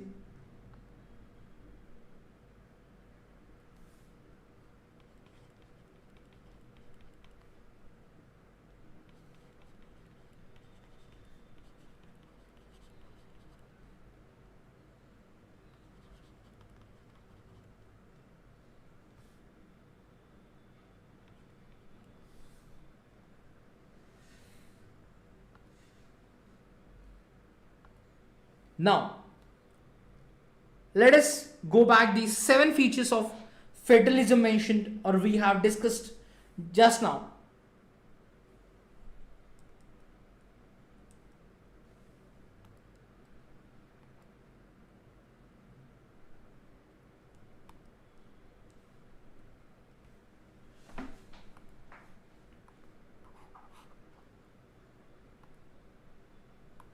Now, friends, all these features apply to the provisions of the Indian Constitution. The Constitution originally provided for a 2-tier system of government, that is union government or we call the central government, which representing the Union of India and the state governments. Now later a 3rd tier of federalism was added in the form of panchayats and municipalities. As in any federation, these different tiers enjoy separate jurisdiction. The constitution clearly provided a threefold distribution of legislative powers between the union government and the state governments. Thus, it contains three lists. One is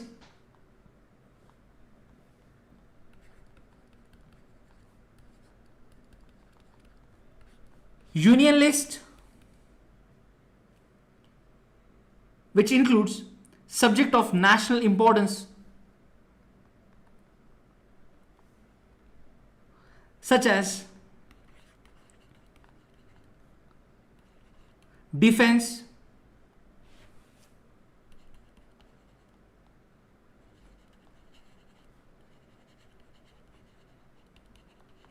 foreign affairs, banking,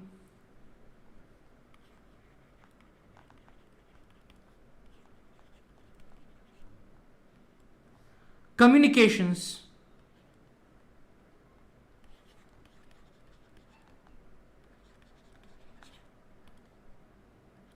and currency. Now they are included in this list because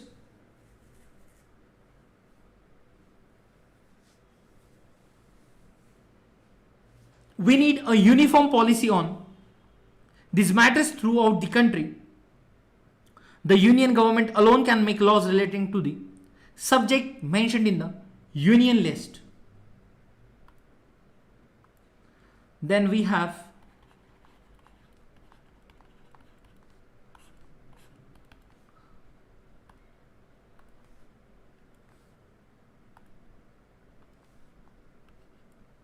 state list, which contains the subject of state and local importance such as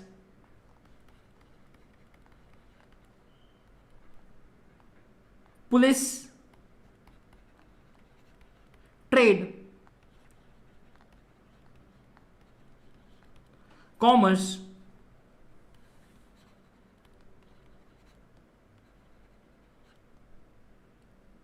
agriculture,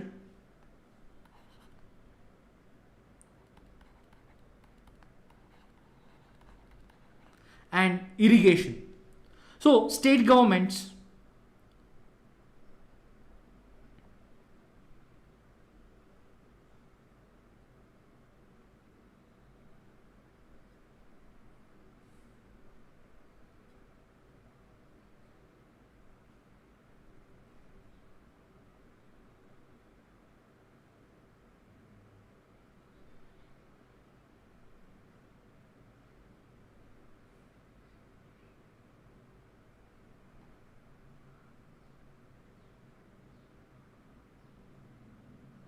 can make laws relating to the subject mentioned in the state list.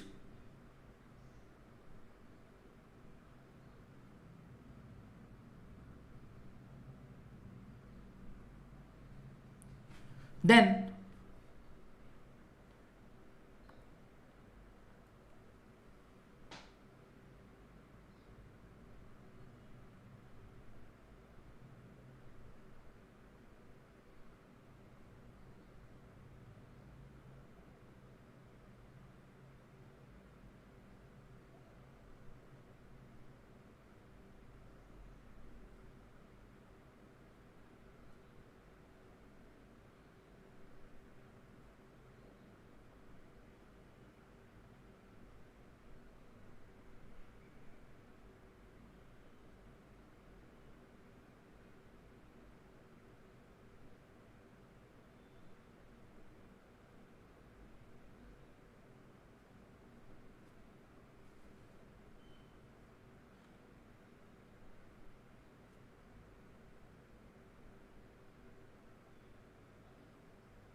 And then after union list, state list, there is third one,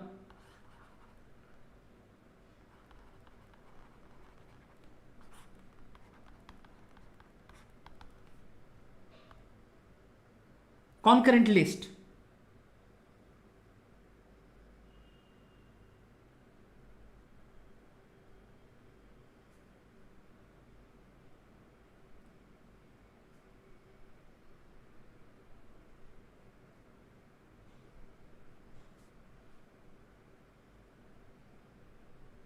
So there are approx 52 items currently in the list.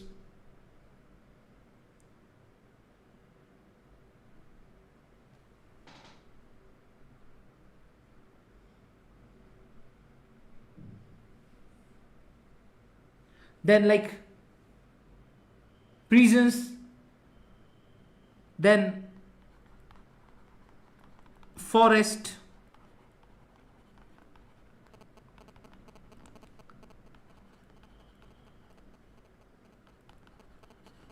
trade union, marriage,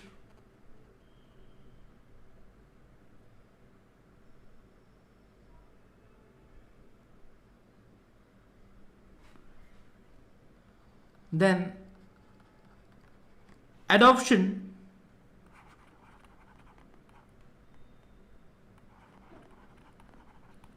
and succession.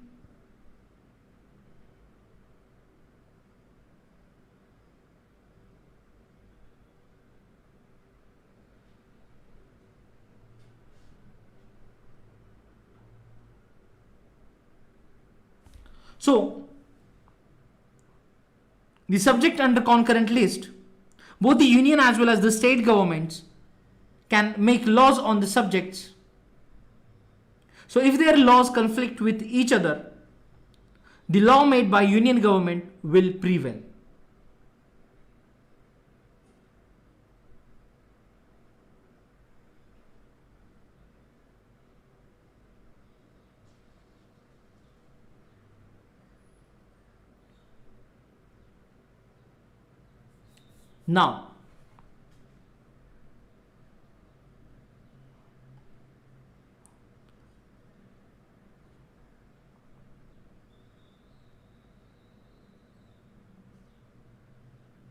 Now, after this,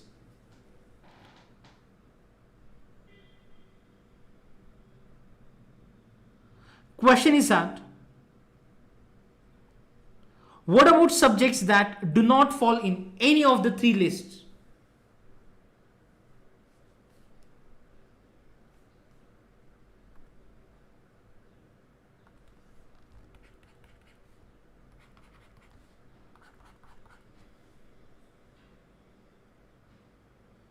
Or subjects like computer software that came up after the constitution was made. According to our constitution, the union government has the power to legislate on these residuary subjects.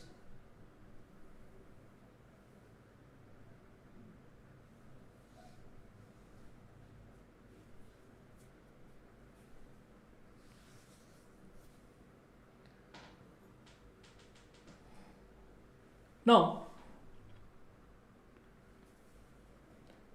so according to our constitution, the union government has the power to legislate on these residuary subjects.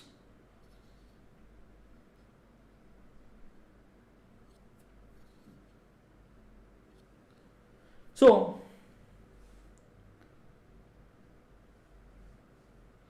we noted above that most federations that are formed by holding together do not give equal power to its constituent units. Thus, all states in the Indian Union do not have identical powers. Some states enjoy a special status, like states such as Assam, Nagaland, Arunachal Pradesh, and Mizoram enjoys special powers under certain provisions of the Constitution of India, Article 371. Now, due to their peculiar social and historical circumstances, now these special powers are specially enjoyed in relation to the protection of land rights of indigenous peoples, their culture, and also preferential employment in government services.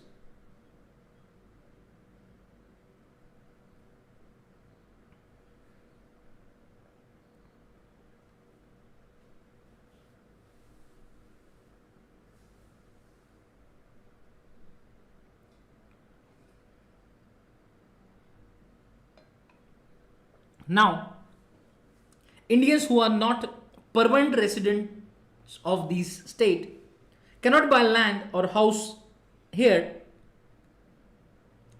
So, similar special provisions exist for some other states of India as well. There are some units of the Indian Union which enjoy very little power. These are areas which are too small to become an independent state, but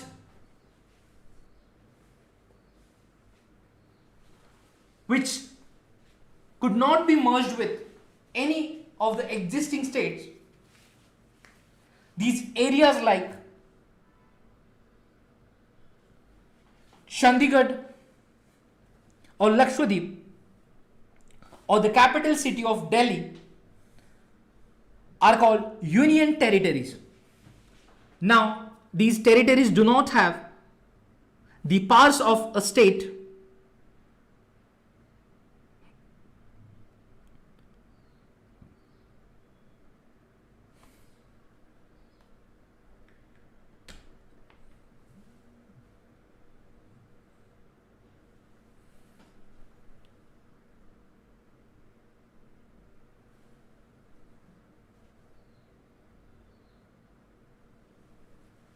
now,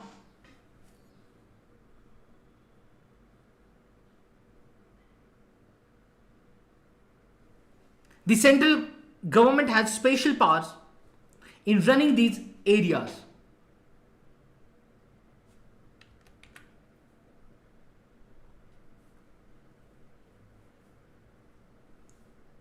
Now, this sharing of power between the union government and the state governments is basic to the structure of the constitution, and it is not easy to make changes to this power sharing arrangement.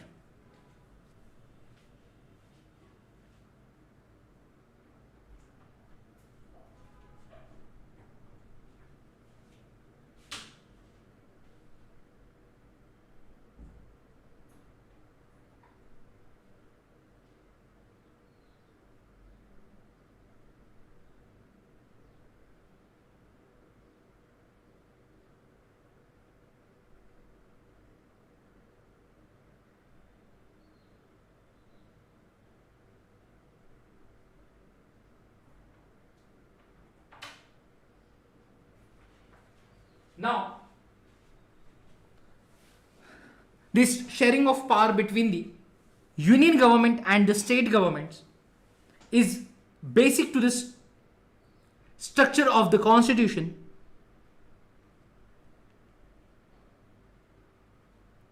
It is not easy to make changes to this power sharing arrangement. The parliament cannot on its own change this arrangement.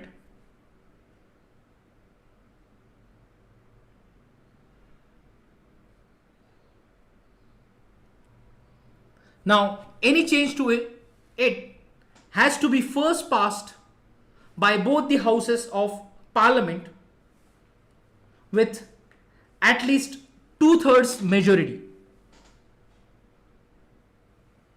Now, then it has to be ratified by the legislatures of at least half of the total states. So friends, the parliament cannot on its own change this arrangement of the basic structure of the constitution, that is the power sharing between union government and state governments.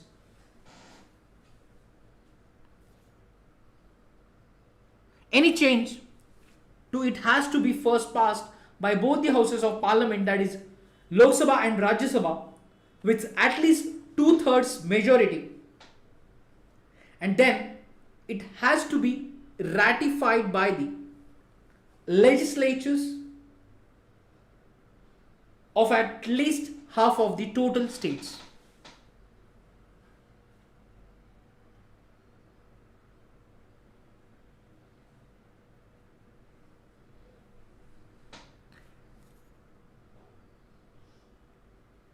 Now,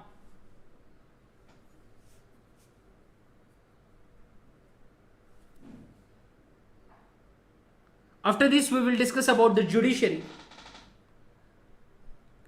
So friends, just note down what we have discussed and written on the board. Yes.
So let's discuss about the role of judiciary.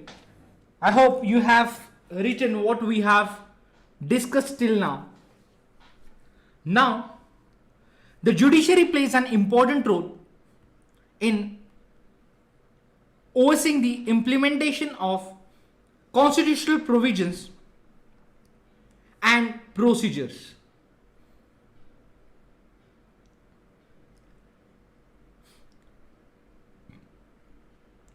Now,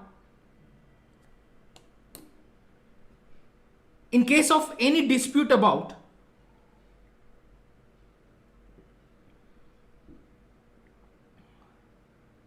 the division of powers, the High Courts and the Supreme Court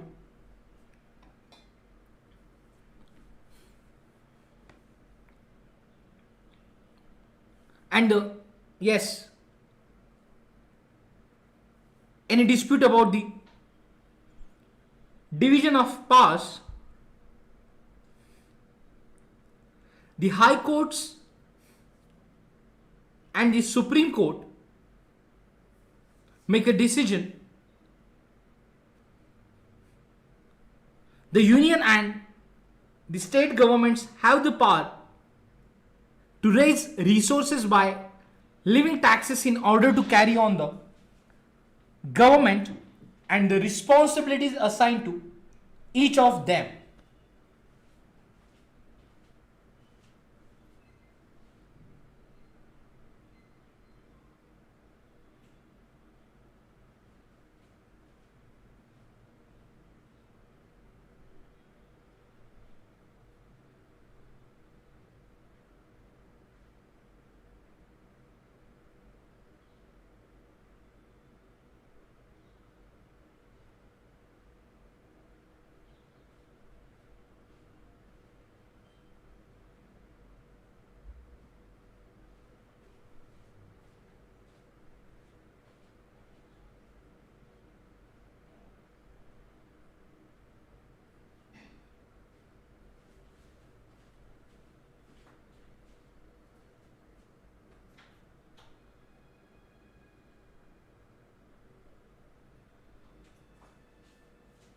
Now,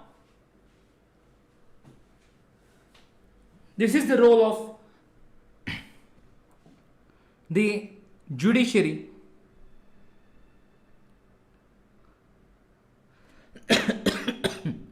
Excuse me.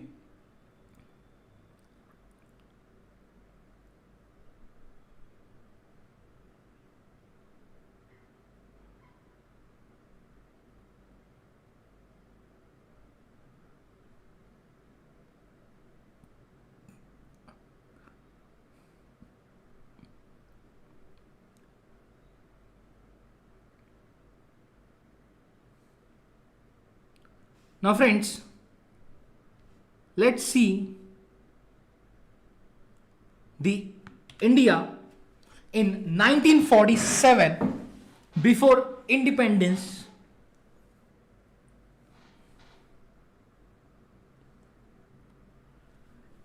Yes.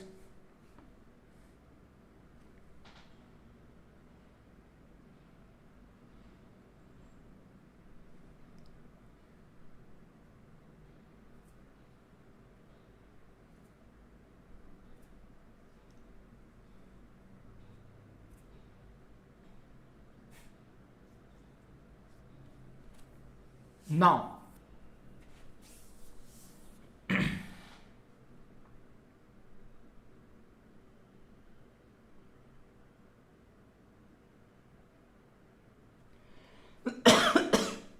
excuse me. So friends, let's discuss about how is federalism practiced.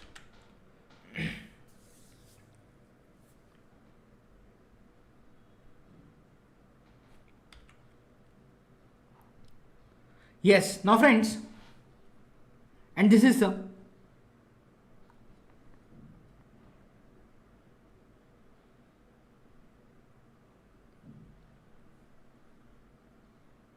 present map of India.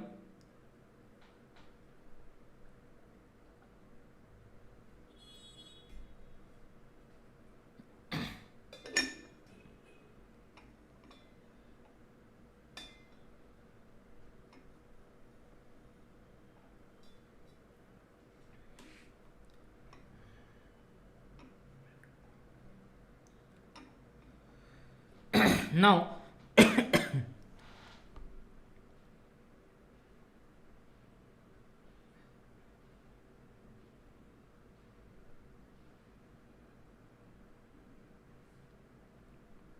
see how is federalism practiced.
Now,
now, dear friends, here constitutional provisions are necessary for the success of federalism,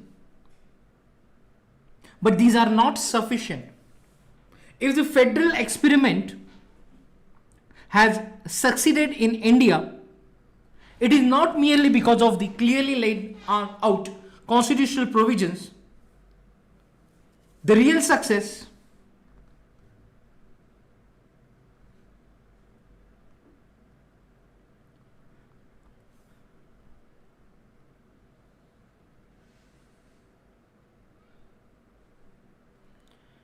the real success of federalism in India can be attributed to the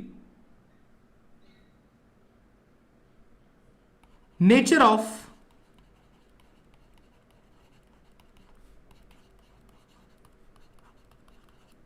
democratic politics in our country. Now, this ensured that the spirit of federalism, respect for diversity and desire for living together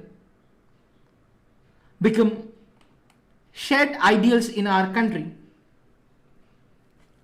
Let us look at some of the major ways in which this happened. So first,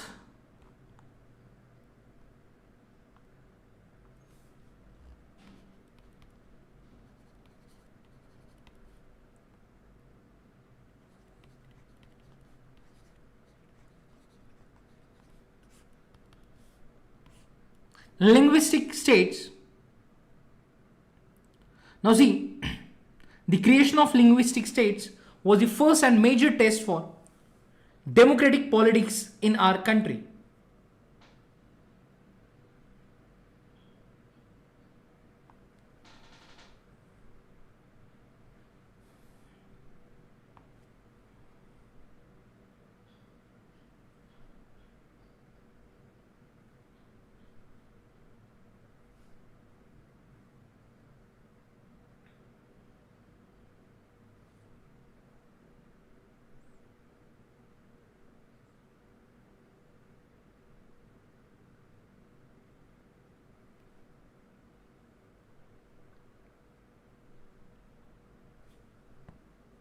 Now, the creation of linguistic states was the first and a major test for democratic politics in our country.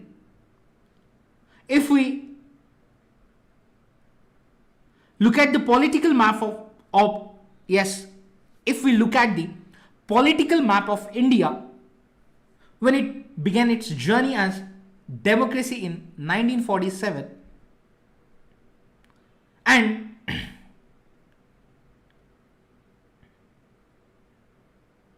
that of 2019, we will be surprised by, yes, you will surprised by the extent of changes. Many old states have vanished and many new states have been created.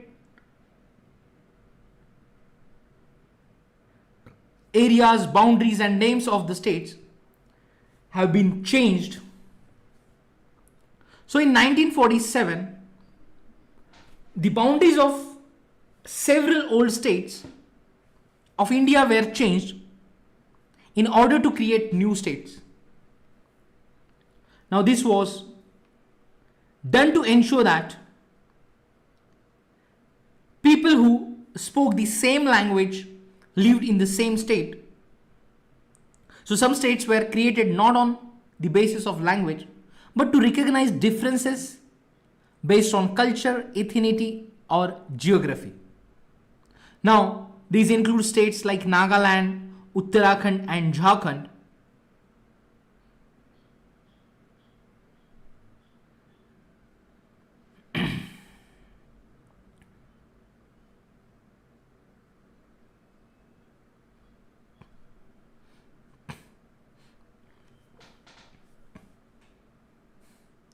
Now, when the demand for the formation of states on the basis of language was raised, some national leaders feared that it would lead to the disintegration of the country. Then the central government resisted linguistic states for some time, but the experience has shown that the formation of linguistic states has actually made the country more united. It has also made administration easier.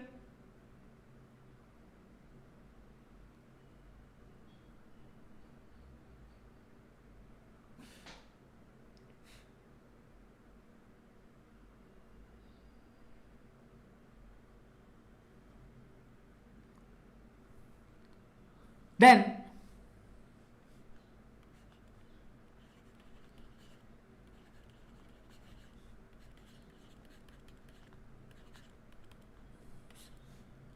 language policy. A second test for Indian Federation is the language policy, as our constitution did not give the status of national language to any one language. Hindi was identified as the official language, but Hindi is the mother tongue of only about 40% of Indians. Therefore, there were many safeguards to protect other languages. So besides Hindi, there are 21 other languages recognized as scheduled languages by the constitution. A candidate in any examination conducted for the central government positions may opt to take the examination in any of these languages. States to have their own official language. Much of the government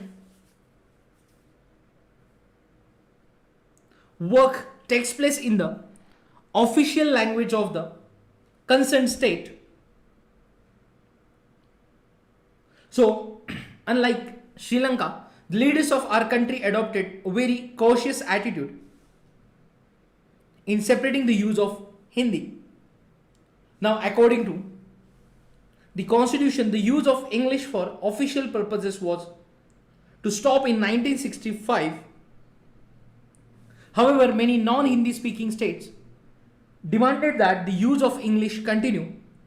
Now, in Tamil Nadu, this movement took a violent form. So, the central government responded by agreeing to continue the use of English along with Hindi for official purposes. Many critics think that this solution favored the English-speaking elite. Yes, elite. Now, promotion of Hindi continues to be official policy of the government of India. Promotion does not mean that the central government can impose Hindi on states where people speak a different language. The flexibility shown by Indian political leaders helped our country avoid the kind of situation that Sri Lanka finds itself in. As initially we discussed about the story of Belgium and Sri Lanka. Now here, after that, center-state relations.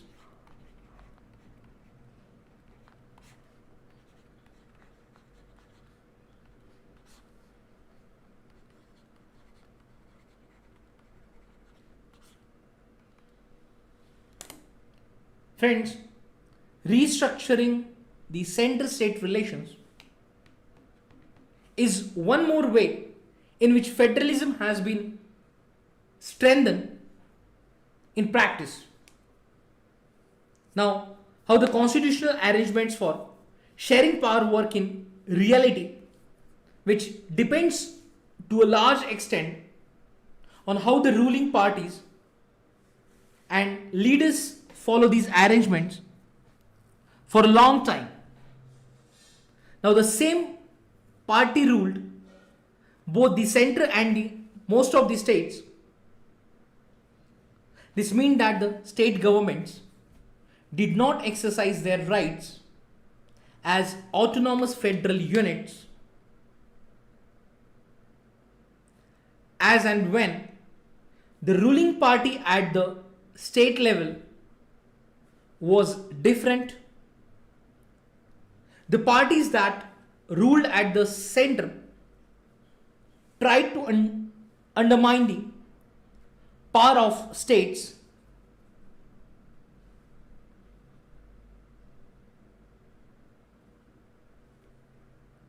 In those days, the central government would often misuse the constitution to dismiss the state governments that were controlled by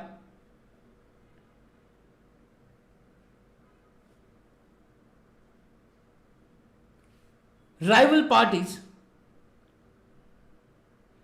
Now this undermined the spirit of federalism. All the change significantly after 1990. This period saw the rise of regional political parties in many states of the country. This was also the beginning of the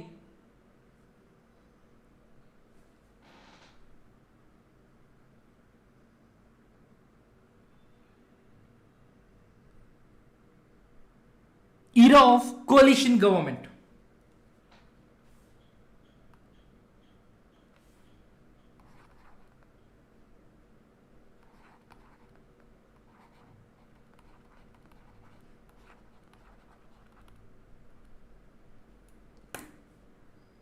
So the era of coalition governments at the center,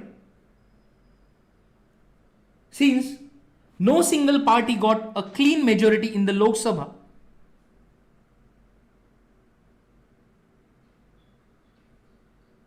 the major national parties had to enter into an alliance with many parties, including several regional parties, to form a government at the center. And this led to new culture of power sharing and respect for autonomy of state governments. Now, this trend was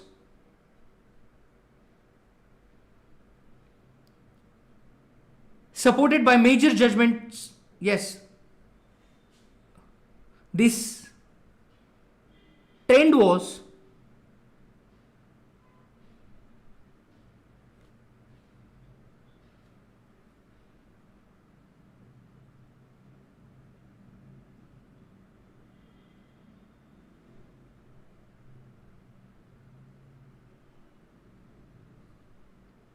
supported by major judgment of the Supreme Court that made it difficult for the central government to dismiss the state governments in an arbitrary manner.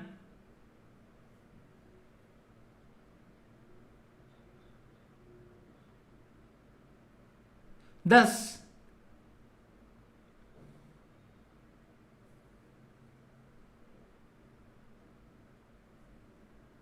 federal power sharing is more effective today than it was in the early years after the constitution came into force.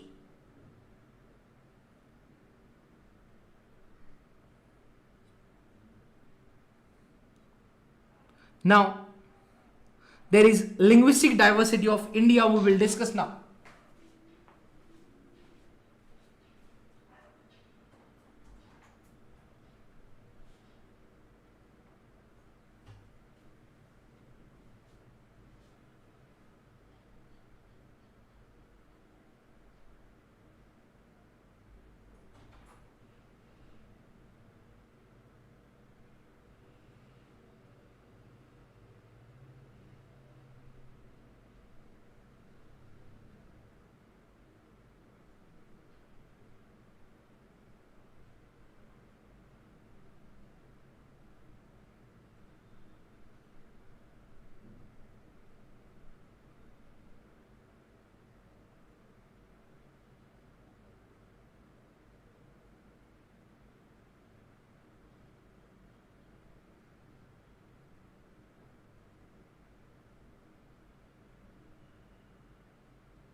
So, linguistic diversity of India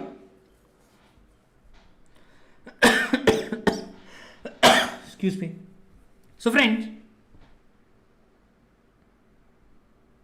the simple question, as we have just discussed,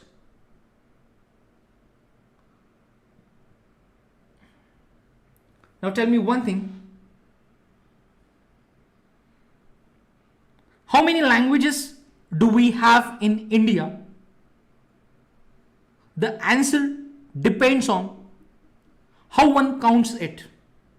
The latest information that we have is from the Census of India held in 2011, where the census recorded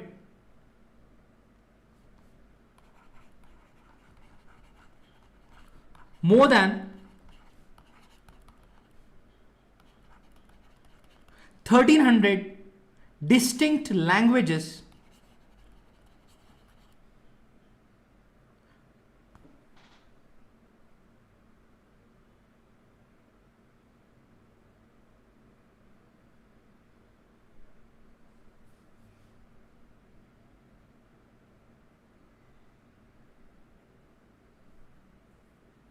distinct languages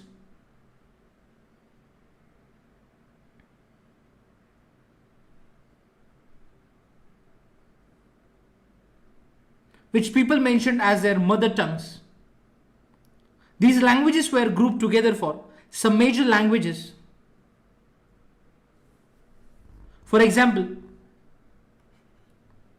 the languages like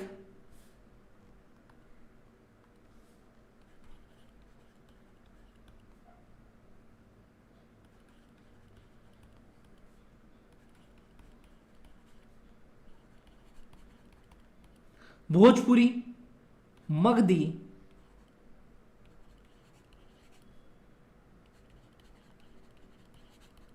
Bundelkhandi,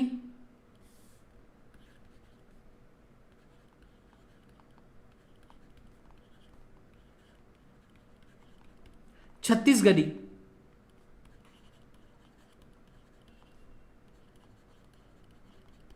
Rajasthani, and many others were grouped together under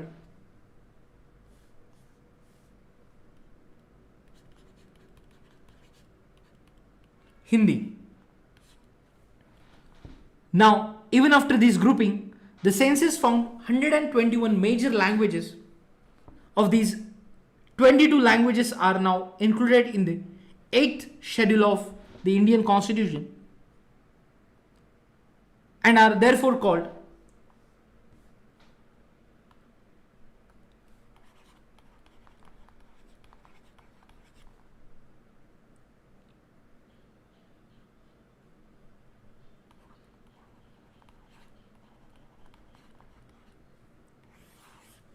scheduled languages. Others are called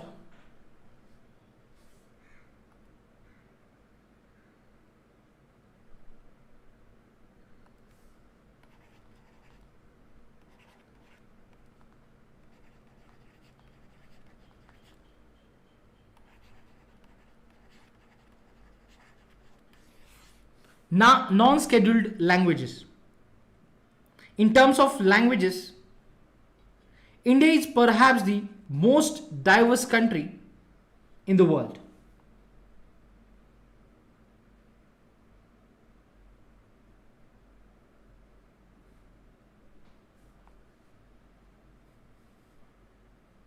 Now, a look at the enclosed, yes. So, for example,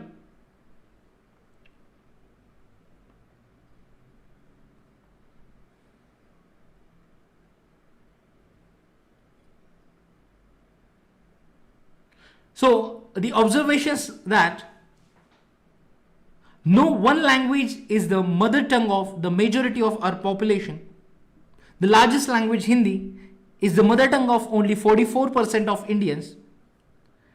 And if we add to that all those who knew Hindi as their second or third language, the total number was still less than 50% in 2011. So as for English, only 0.02% Indians recorded it as their mother tongue. Another 11% knew it as second or third language.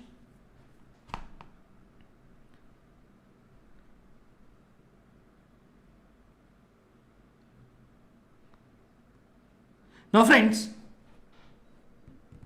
we'll just go through the percentage of or proportion of speakers by a language.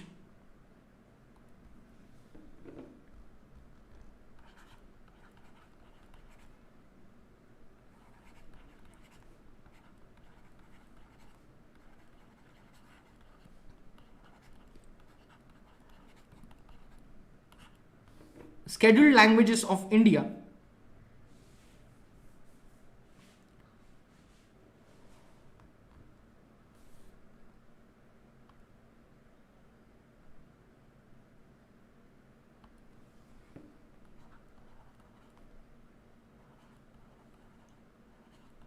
the language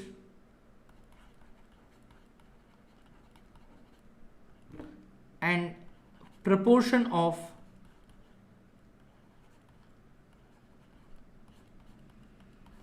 speakers in percentage.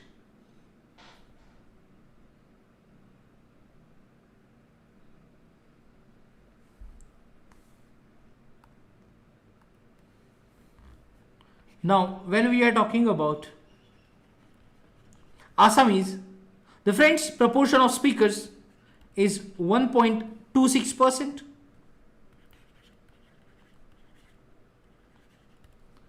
Then Bengali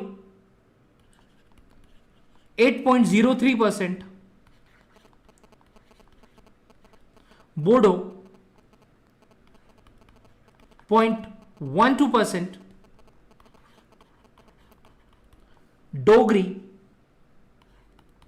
0.21%.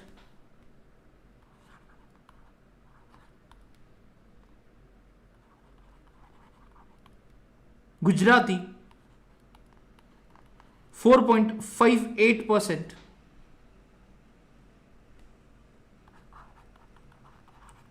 Then Hindi 43.63%.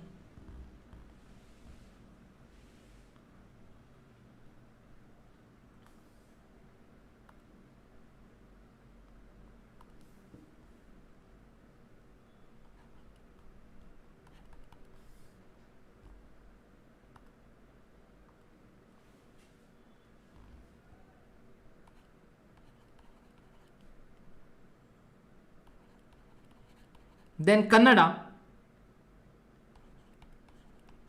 3.61%.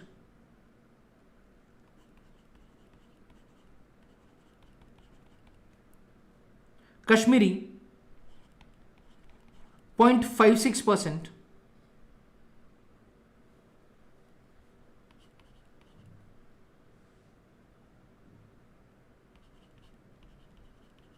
Then Konkani 0.19%.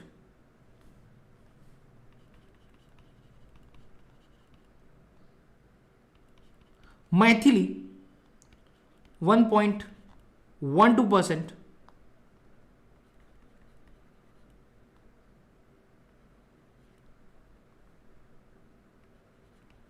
Malayalam 2.88%.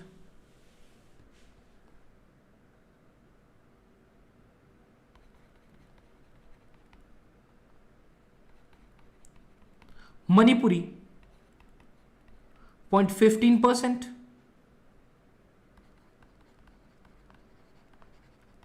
Marathi 6.86%.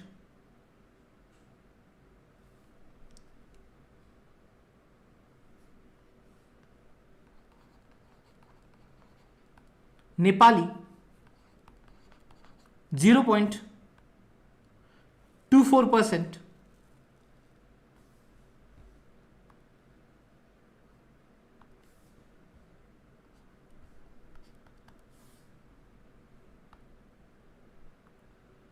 Then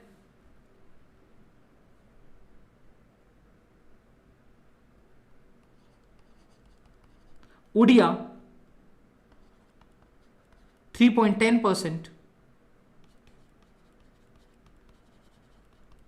Punjabi 2.74%. There is no data available for Sanskrit.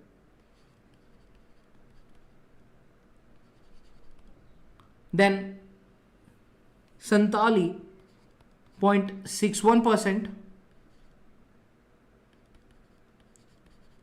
Sindhi 0.23%.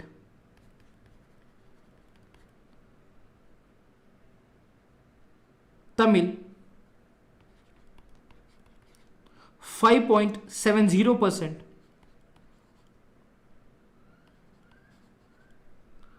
Telugu 6.70%.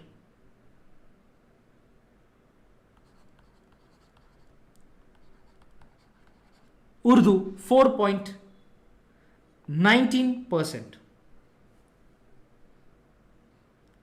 Yes, for Sanskrit, negligible.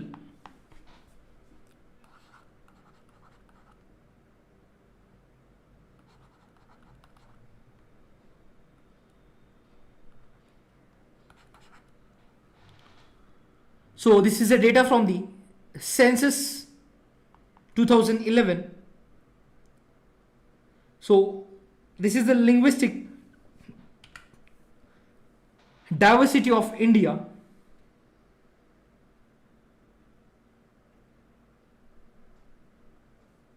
Now let's moving to the next part.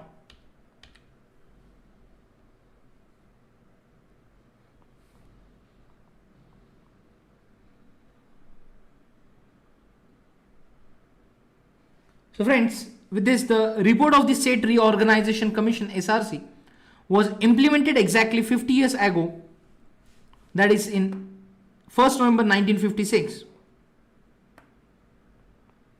So it is a one-time and own way has also transformed the political and institutional life of the nation. Gandhi and other leaders promised their followers that when freedom came, the new nation would be based on new set of provinces, and these based on the principle of language.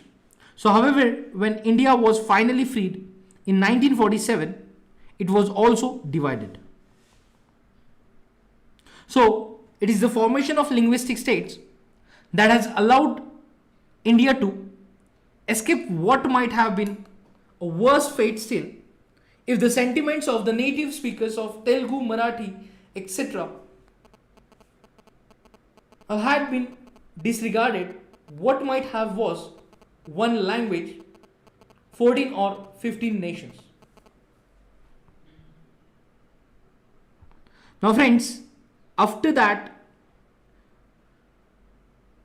this linguistic diversity of India and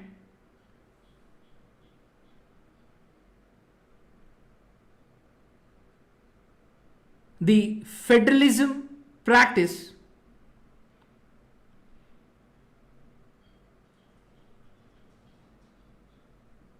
let's discuss about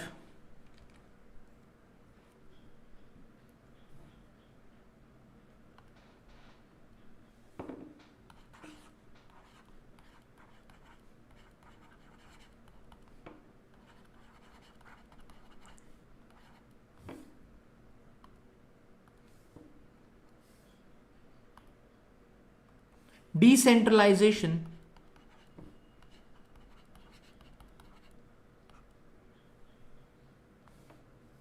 in India.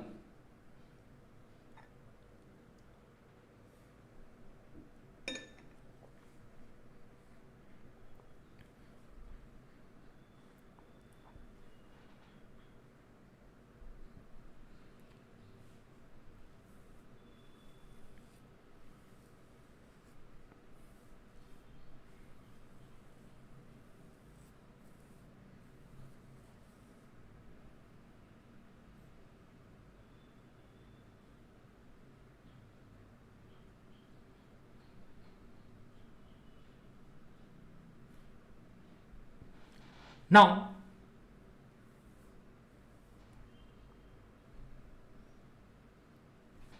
let's discuss about decentralization in India. Now friends, we noted that federal governments have two or more tiers of government. So we have so far discussed the two tiers of government in our country. But a vast country like India cannot be run only through these two tiers. States in India are large as independent countries of Europe. In terms of population, Uttar Pradesh is bigger than Russia. Maharashtra is about as big as Germany. Many of states are internally very diverse, there is thus a need for power sharing within these states.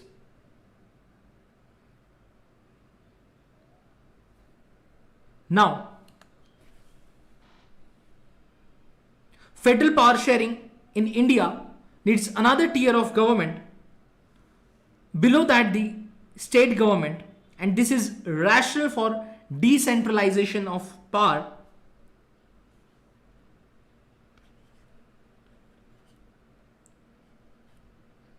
Thus, third tier of government is known as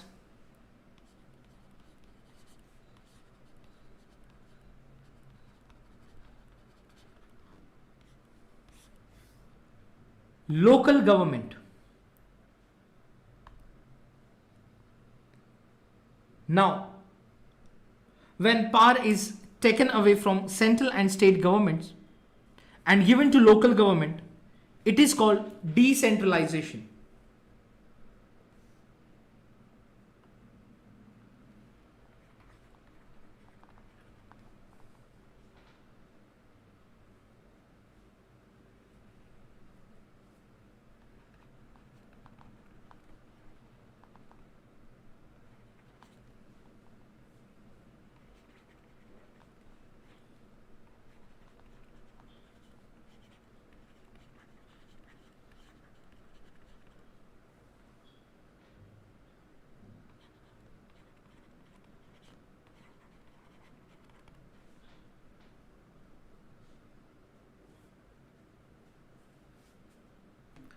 So this is known as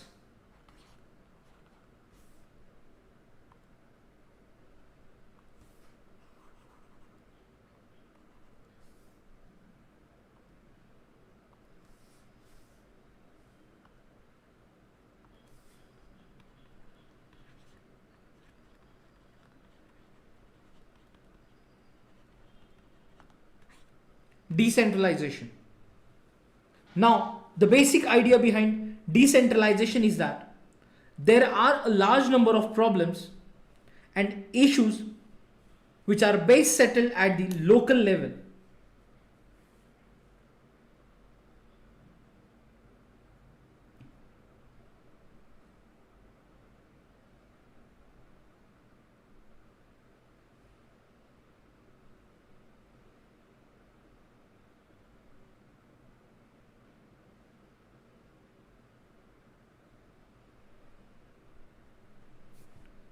Now, people have better knowledge of problems in their localities. They also have better ideas on where to spend money and how to manage things more efficiently. Besides, at the local level, it is possible for the people to directly participate in decision making. So this helps to inculcate a habit of democratic participation, and local government is the best way to realize one important principle of democracy known as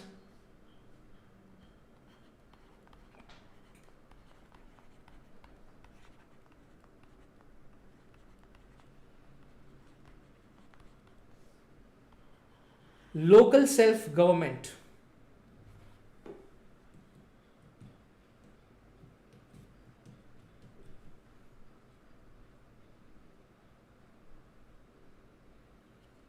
The need for decentralization was recognized in our constitution.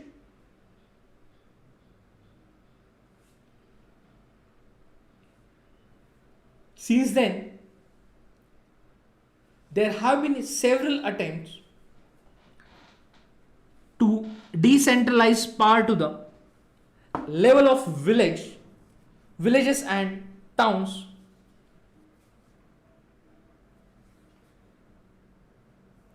Now,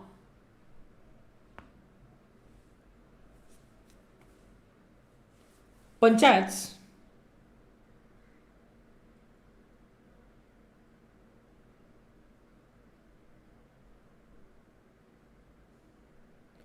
in villages and municipalities in urban areas were set up in all the states, but these were directly under the control of state governments.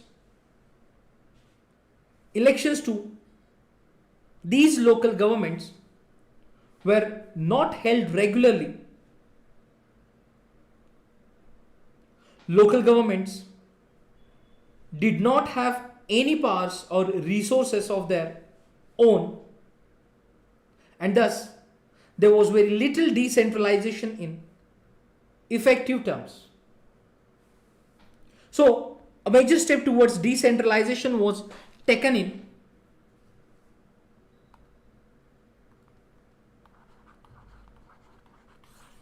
1992.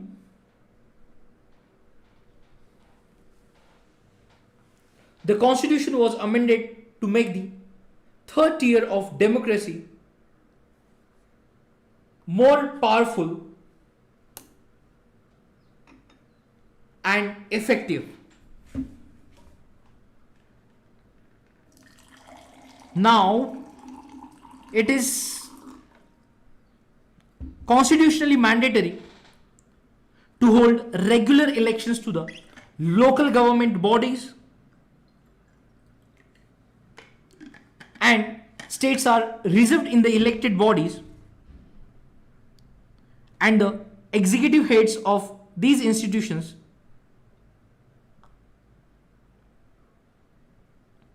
for the scheduled caste, scheduled tribes and other backward classes.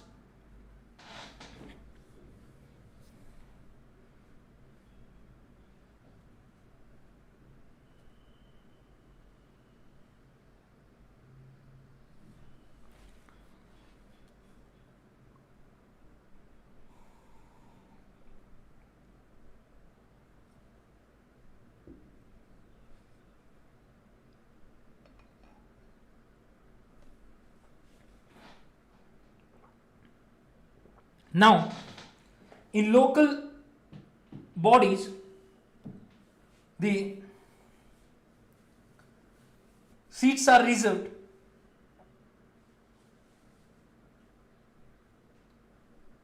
for the executive heads of these institutions for the scheduled caste, scheduled tribes and other backward classes.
Now, there is also provision for the at least one third of all positions are reserved for women. Now,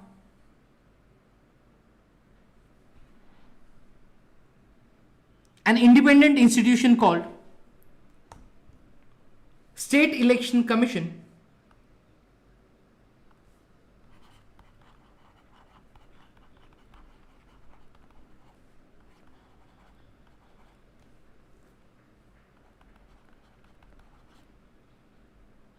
has been created in each state to conduct panchayat and municipal elections.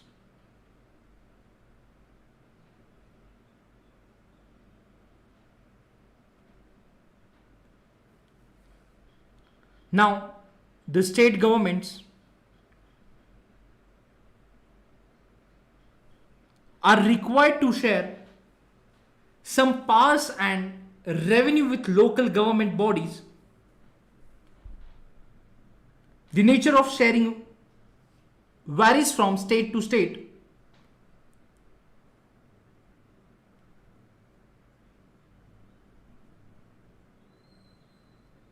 Rural local government is popularly known by the name Panchayati Raj.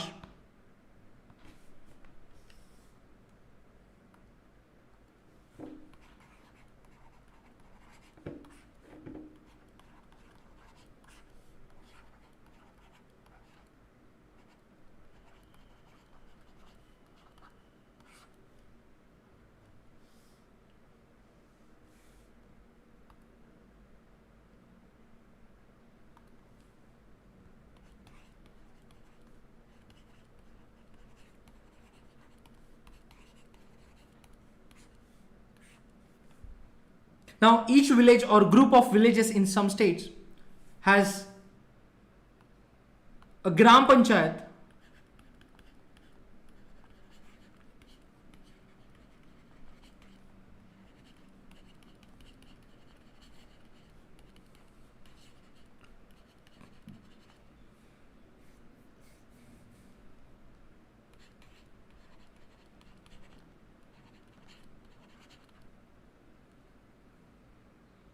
Now, this is a council consisting of several ward members, often called Panch, and a president or Sarpanch.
Now,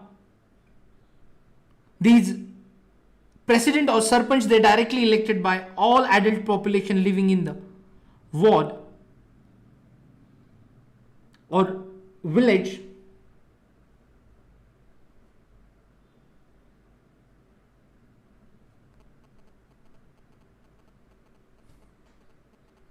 Now,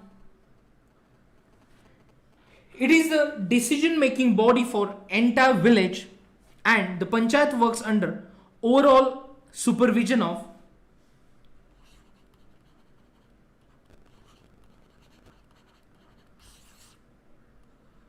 Gram Sabha.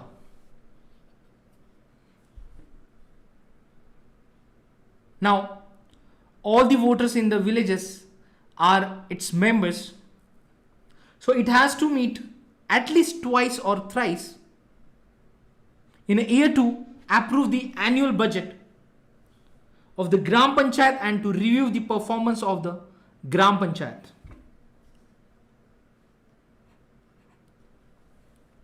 Now, the local government structure goes right up to the district level.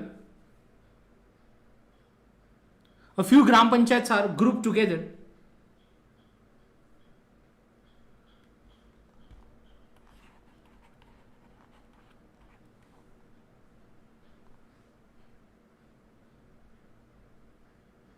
to form what is usually called a Panchayat Samiti.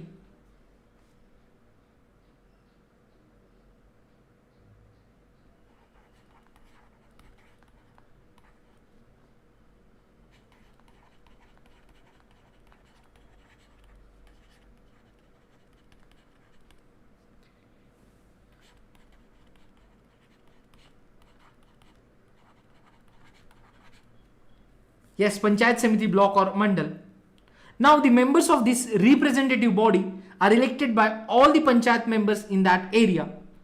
All the Panchayat Samitis or mandals in a district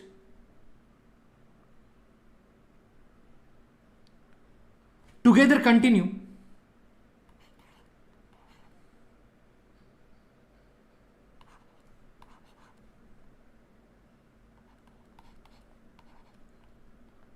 Zila Parishad. Yes, so most members of Zila Parishad are elected and members of Lok Sabha and MLA of that district and some other officials of other district level bodies are also its members. Now Zila Parishad chairperson is politically head of the Zila Parishad.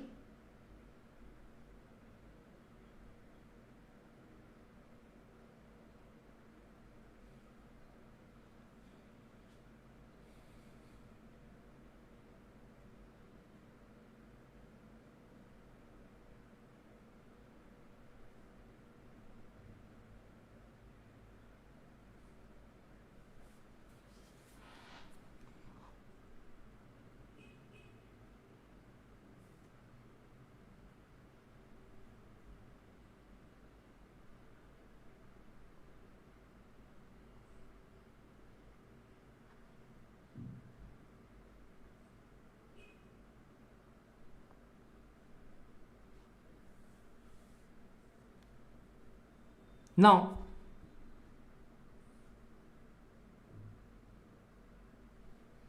similarly, local government bodies which exist for urban areas as well as, yes, so similarly, local government bodies exist for urban areas as well. Yes, that is municipalities.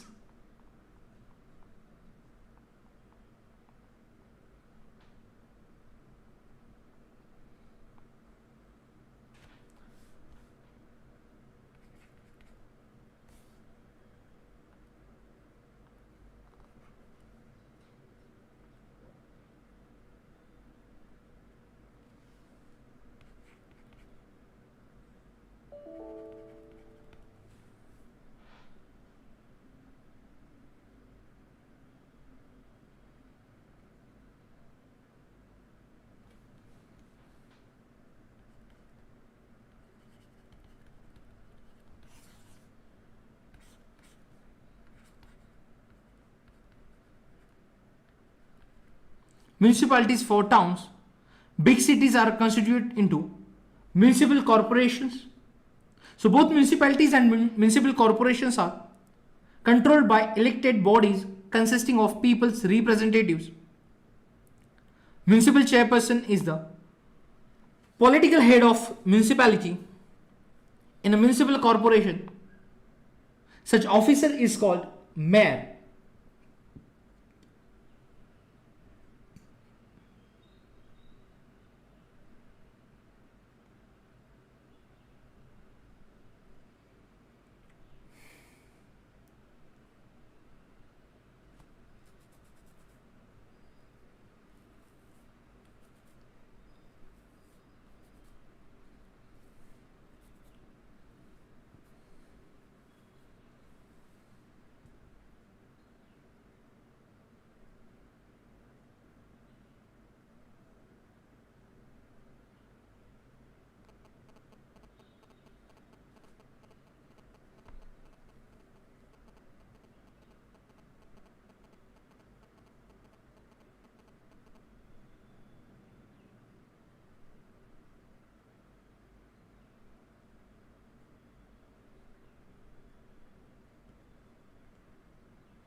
Now,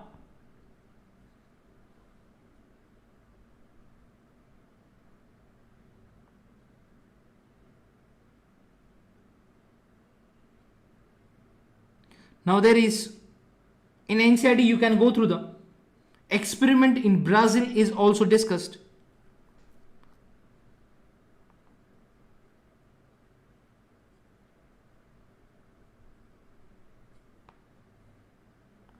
So like common people participated in making plan for the development of their locality is the concept behind that.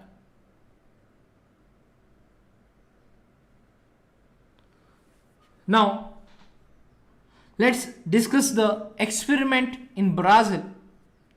So friends, a city called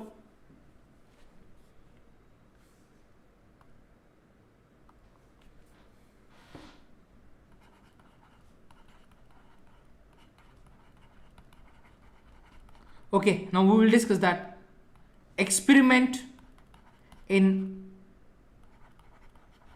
Brazil.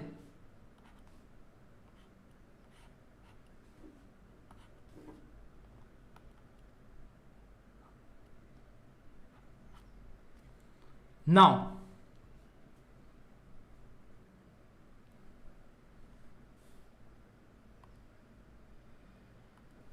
a city called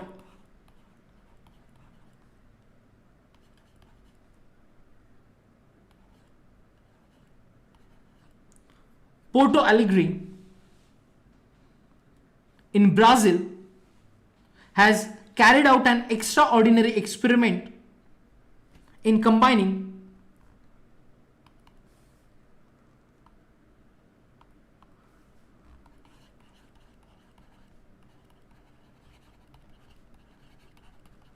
decentralization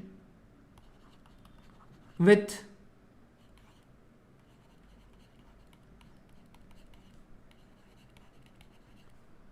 participative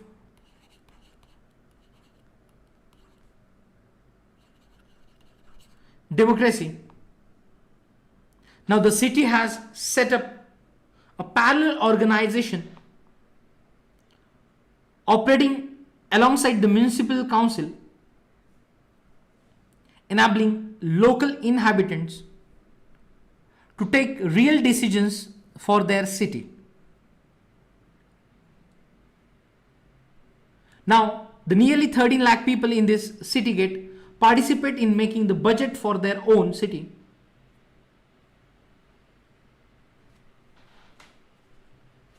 And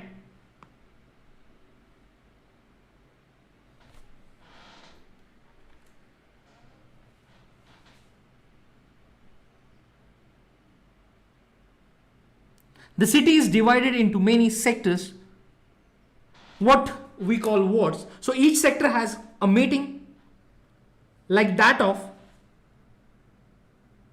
the Gram Sabha,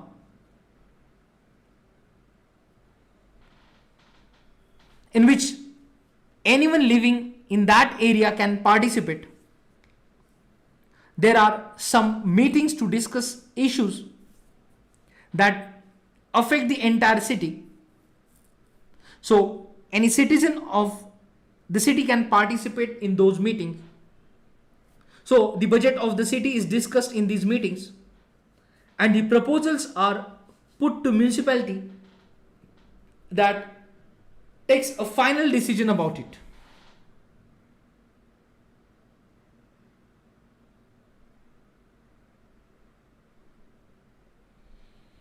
Now, about 20,000 people participate in this decision making exercise every year, and this method has ensured that the money cannot be spent only for the benefit of the colonies where rich people live.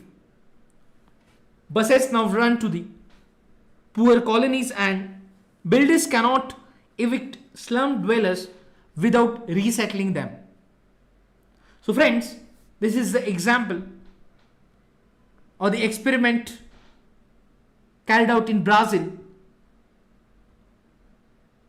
City named Porto Alegre. So in our own country, a similar experiment has taken place in some areas in Kerala. So ordinary people have participated in making a plan for their, plan for the development of their locality.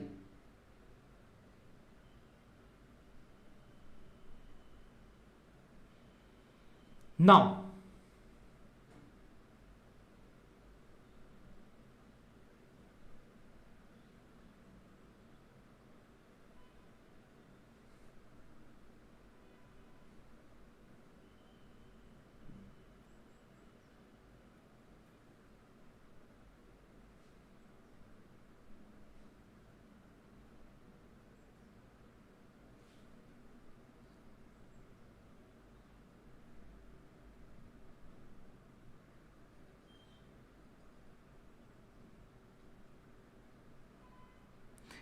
now come to our topic.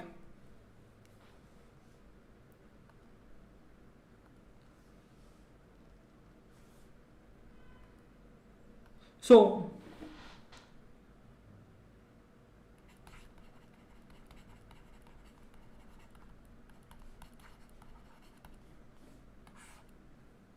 Panchayati Raj institution like Gram Panchayat in the rural areas, municipalities and municipal corporation in urban areas. So the new system of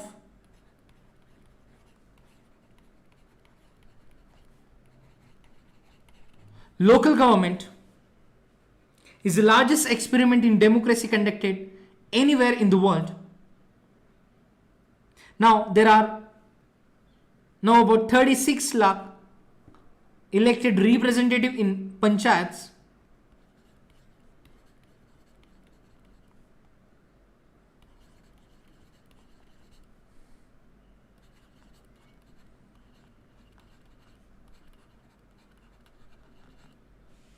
Thirty lakhs elected representatives in the panchayats and municipalities.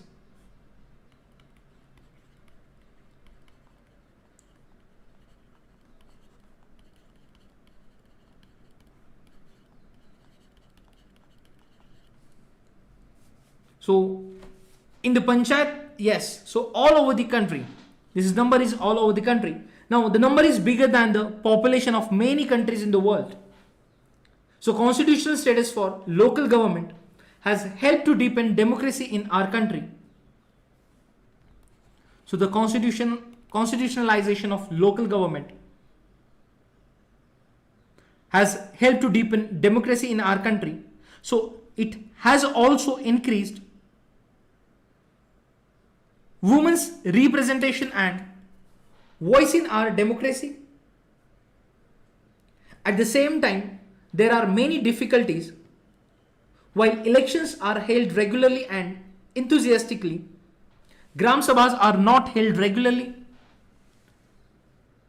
Most state governments have not transferred significant powers to the local governments, and nor have they given adequate resources. We are thus still a long way from realizing the ideal of self-government.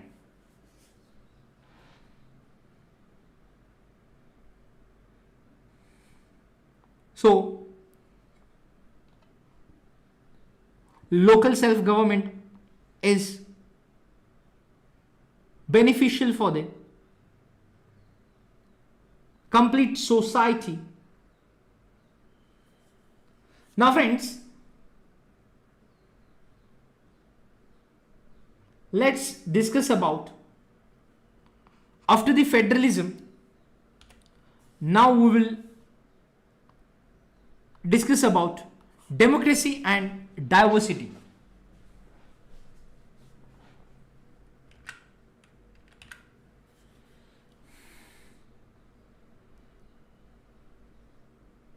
So friends, in federalism we have discussed power can be distributed to accommodate linguistic and regional diversities. But language and region are not the only features that give a distinct identity to people. Sometimes people also identify themselves and relate with others on the basis of their physical appearance, class, religion, gender, caste, tribe. Now, in democracy and diversity, we'll study how democracy responds to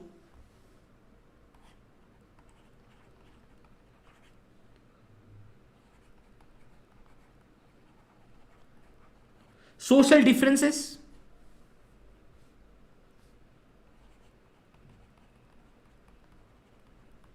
divisions,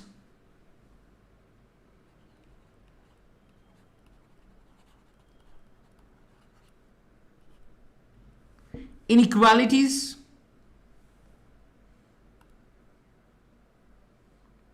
so we begin with an example of public expression of social divisions.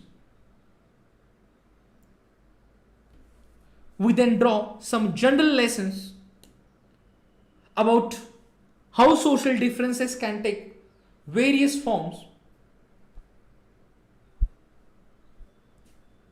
We then turn to how democratic politics affects and is affected by these social diversities.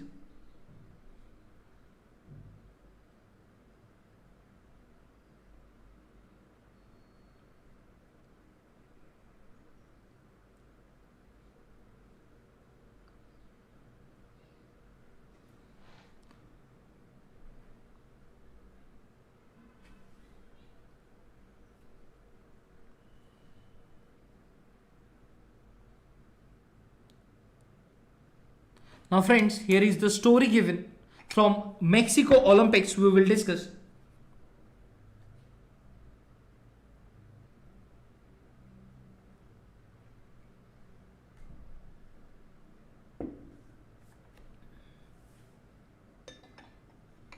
So,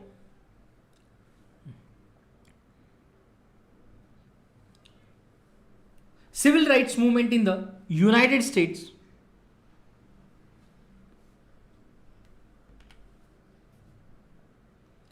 So friends, understand, just see the how NCRT, which explains topics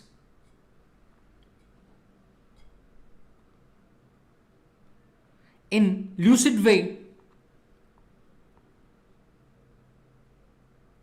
to understand the concept. There are global examples. So here now is the example of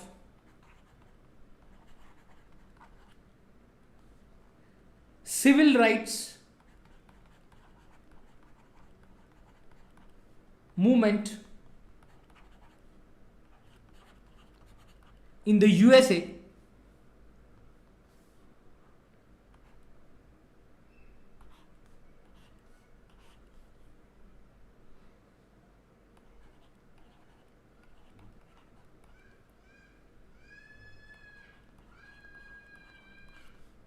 (1954 to 1968).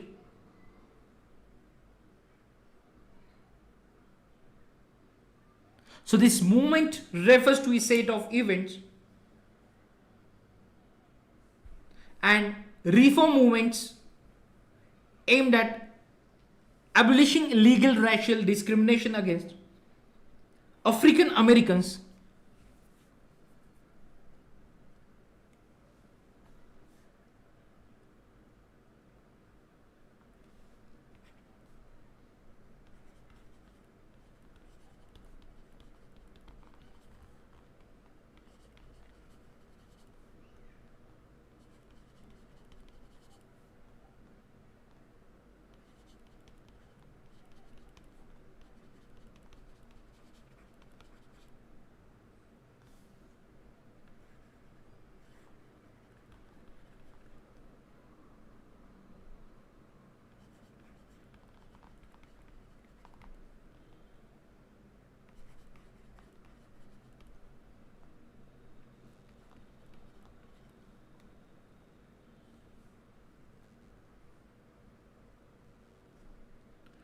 abolishing legal racial discrimination against African Americans. Now, the movement led by Martin Luther King Jr. and this movement practiced non-violent methods of civil disobedience against racially discriminatory laws and practices. Now friends, African American, Afro American, Black American or Black are terms used to refer mainly to the descendants of African who were brought into America as slaves between 17th century and early 19th century.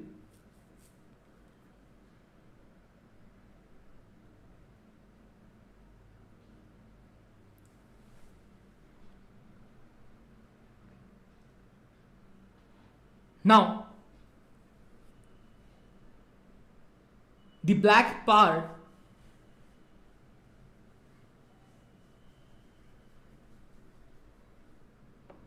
so the movement emerged in 1966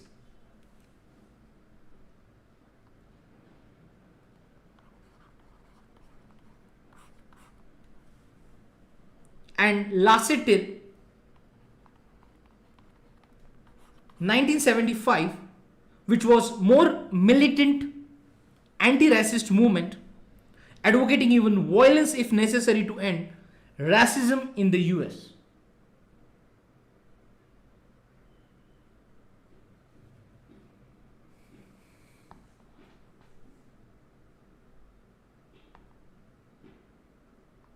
So friends, civil rights movement in the United States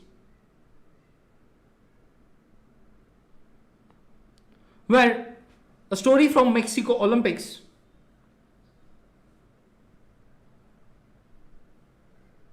so the medal ceremony of the 200 meters race in 1968 Olympics, which held at Mexico City, the two men standing with clenched fist upraised and heads bowed while the American national anthem was played, are the US athletes Tommy Smith wearing black socks and no shoes to represent black poverty.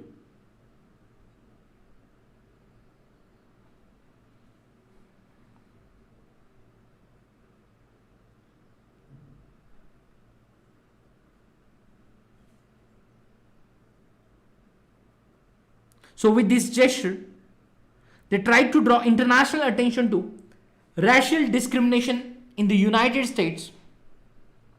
The black glowed and raised clenched fists were meant to symbolize black power.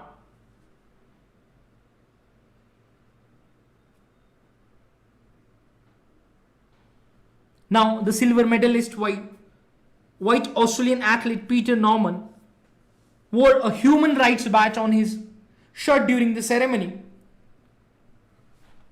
to show his support to the two Americans. Now friends, in the story of the Mexico Olympics, do you think that Carlos and Smith should have raised an internal matter of America society in an international forum? Would you say that what they did was political? Why do you think Peter Norman, who was neither black nor American, joined in the gesture of protest? Yes, if you were in Norman's place, what would you do?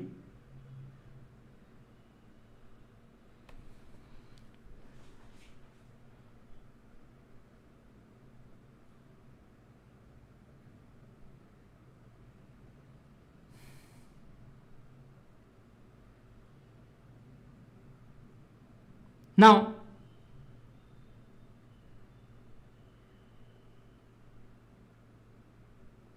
the International Olympic Association held Carlos and Smith guilty for violating the Olympic spirit by making a political statement So their medals were taken back. Back home, they were subjected to a lot of criticism. Norman too suffered for his action and was not included in the Australian team for the next Olympic. But their action succeeded in gaining international attention for the civil rights movements. Yes, civil rights movement in the United States. Now recently, San Jose State University, which they were former students, honored them and installed their statues in the university campus. And when Norman died in 2006, Smith and Carlos were pallbearers at his funeral.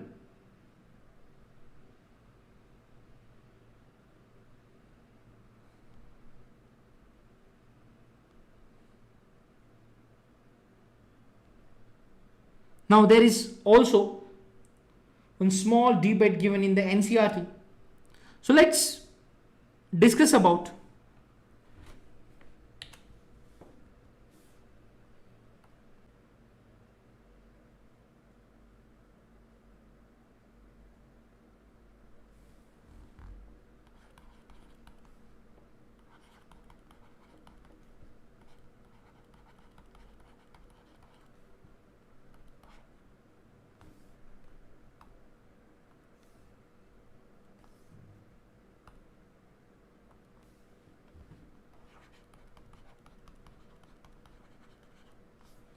differences, similarities, divisions.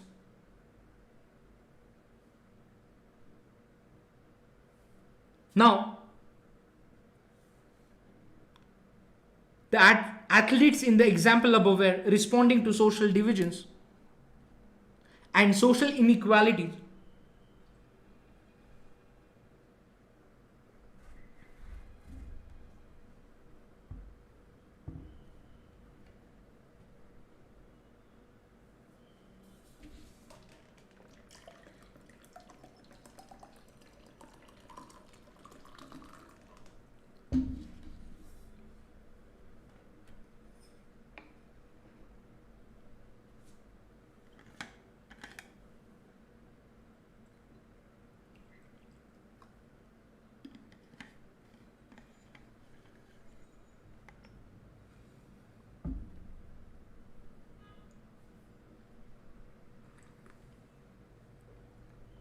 Now, but does that happen only in societies when, yes, societies which have racial divisions? In the previous two chapters, we have already noted some other forms of social divisions.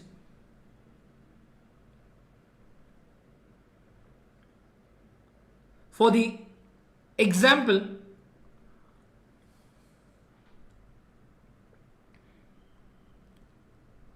of Belgium and Sri Lanka, which show both regional and social divisions. Now, in the case of Belgium, we noted that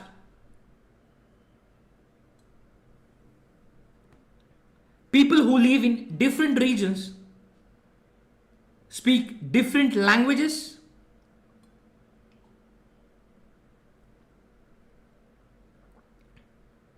In Sri Lanka, we noted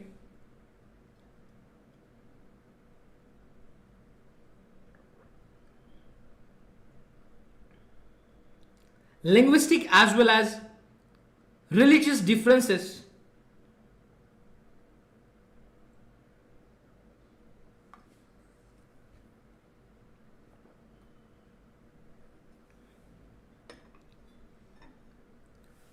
Thus, social diversity can take different forms in different societies.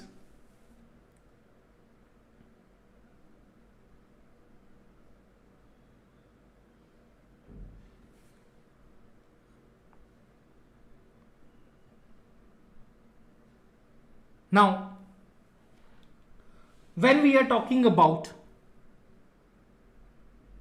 origins of social differences, So friends, in the next session, we will discuss about origin of social differences and remaining topics in the democratic politics part 2.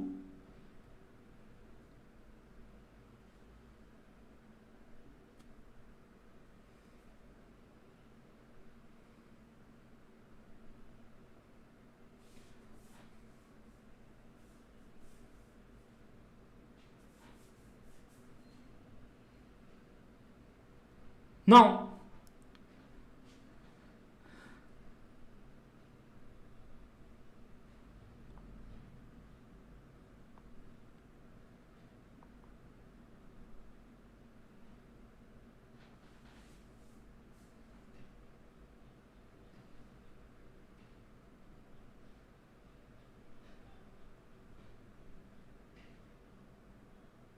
till now we have discussed about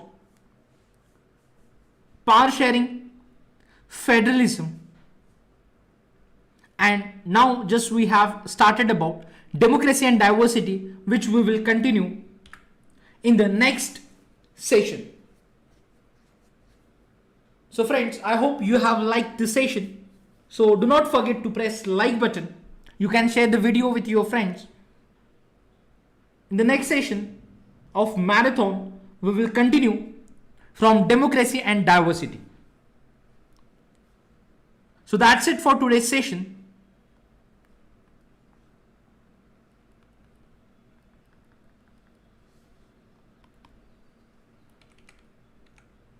Now friends,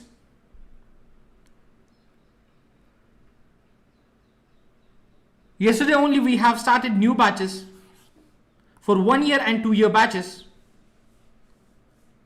As per your convenience, you can join these batches. Along with this friends, from 18th October, we are going to start answer writing program and quality enhancement. So, you can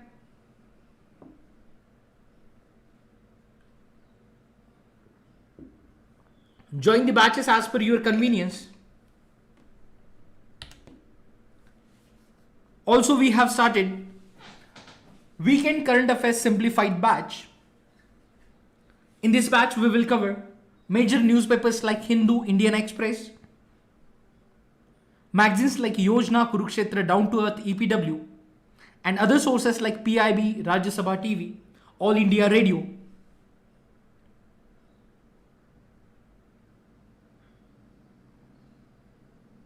And you will get Current Affairs magazine in soft copy. So do not forget to join this Weekend Current Affairs Simplified batch.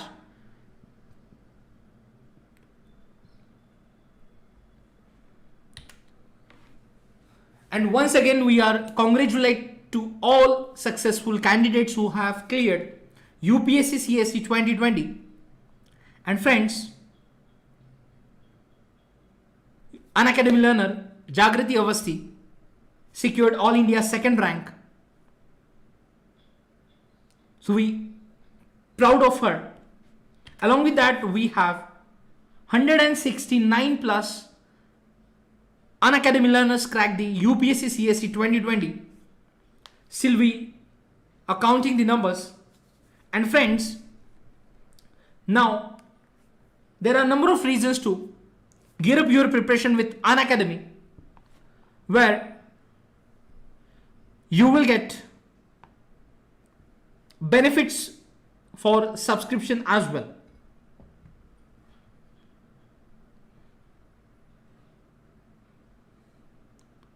So friends, here is the limited period offer till today midnight, where you will get additional 10% discount on UPSC CSE subscriptions. You can also use referral code RBI Live to get referral code discount 10%, which means 10 plus 10, you will get approx 20% discount. So hurry up. Where friends, for the 1 year of Plus Combo subscription, you have to pay only 46,740 rupees. Whereas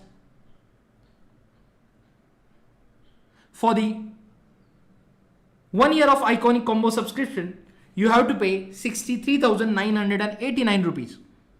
So hurry up, register yourself and start your preparation.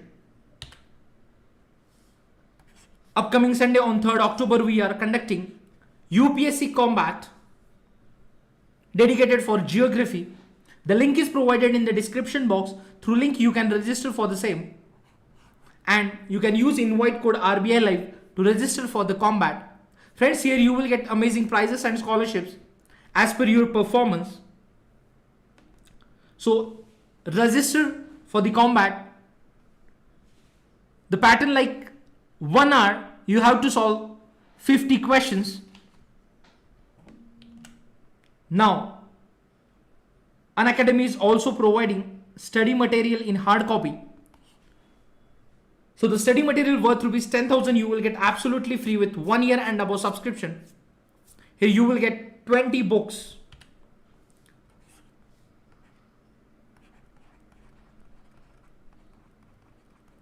Yes. Now friends, no cost EMI or loan facility is available. So you can use this link. The link is provided in the description box, through which you can apply for the loan, and you can also use referral code RBI Live to get 10% discount.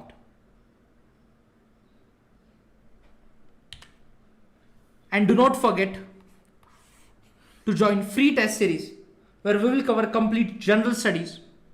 Here also you can unlock the test using code RBI Live. So friends, evaluate your preparation with free test series by Unacademy. So keep studying, keep revising.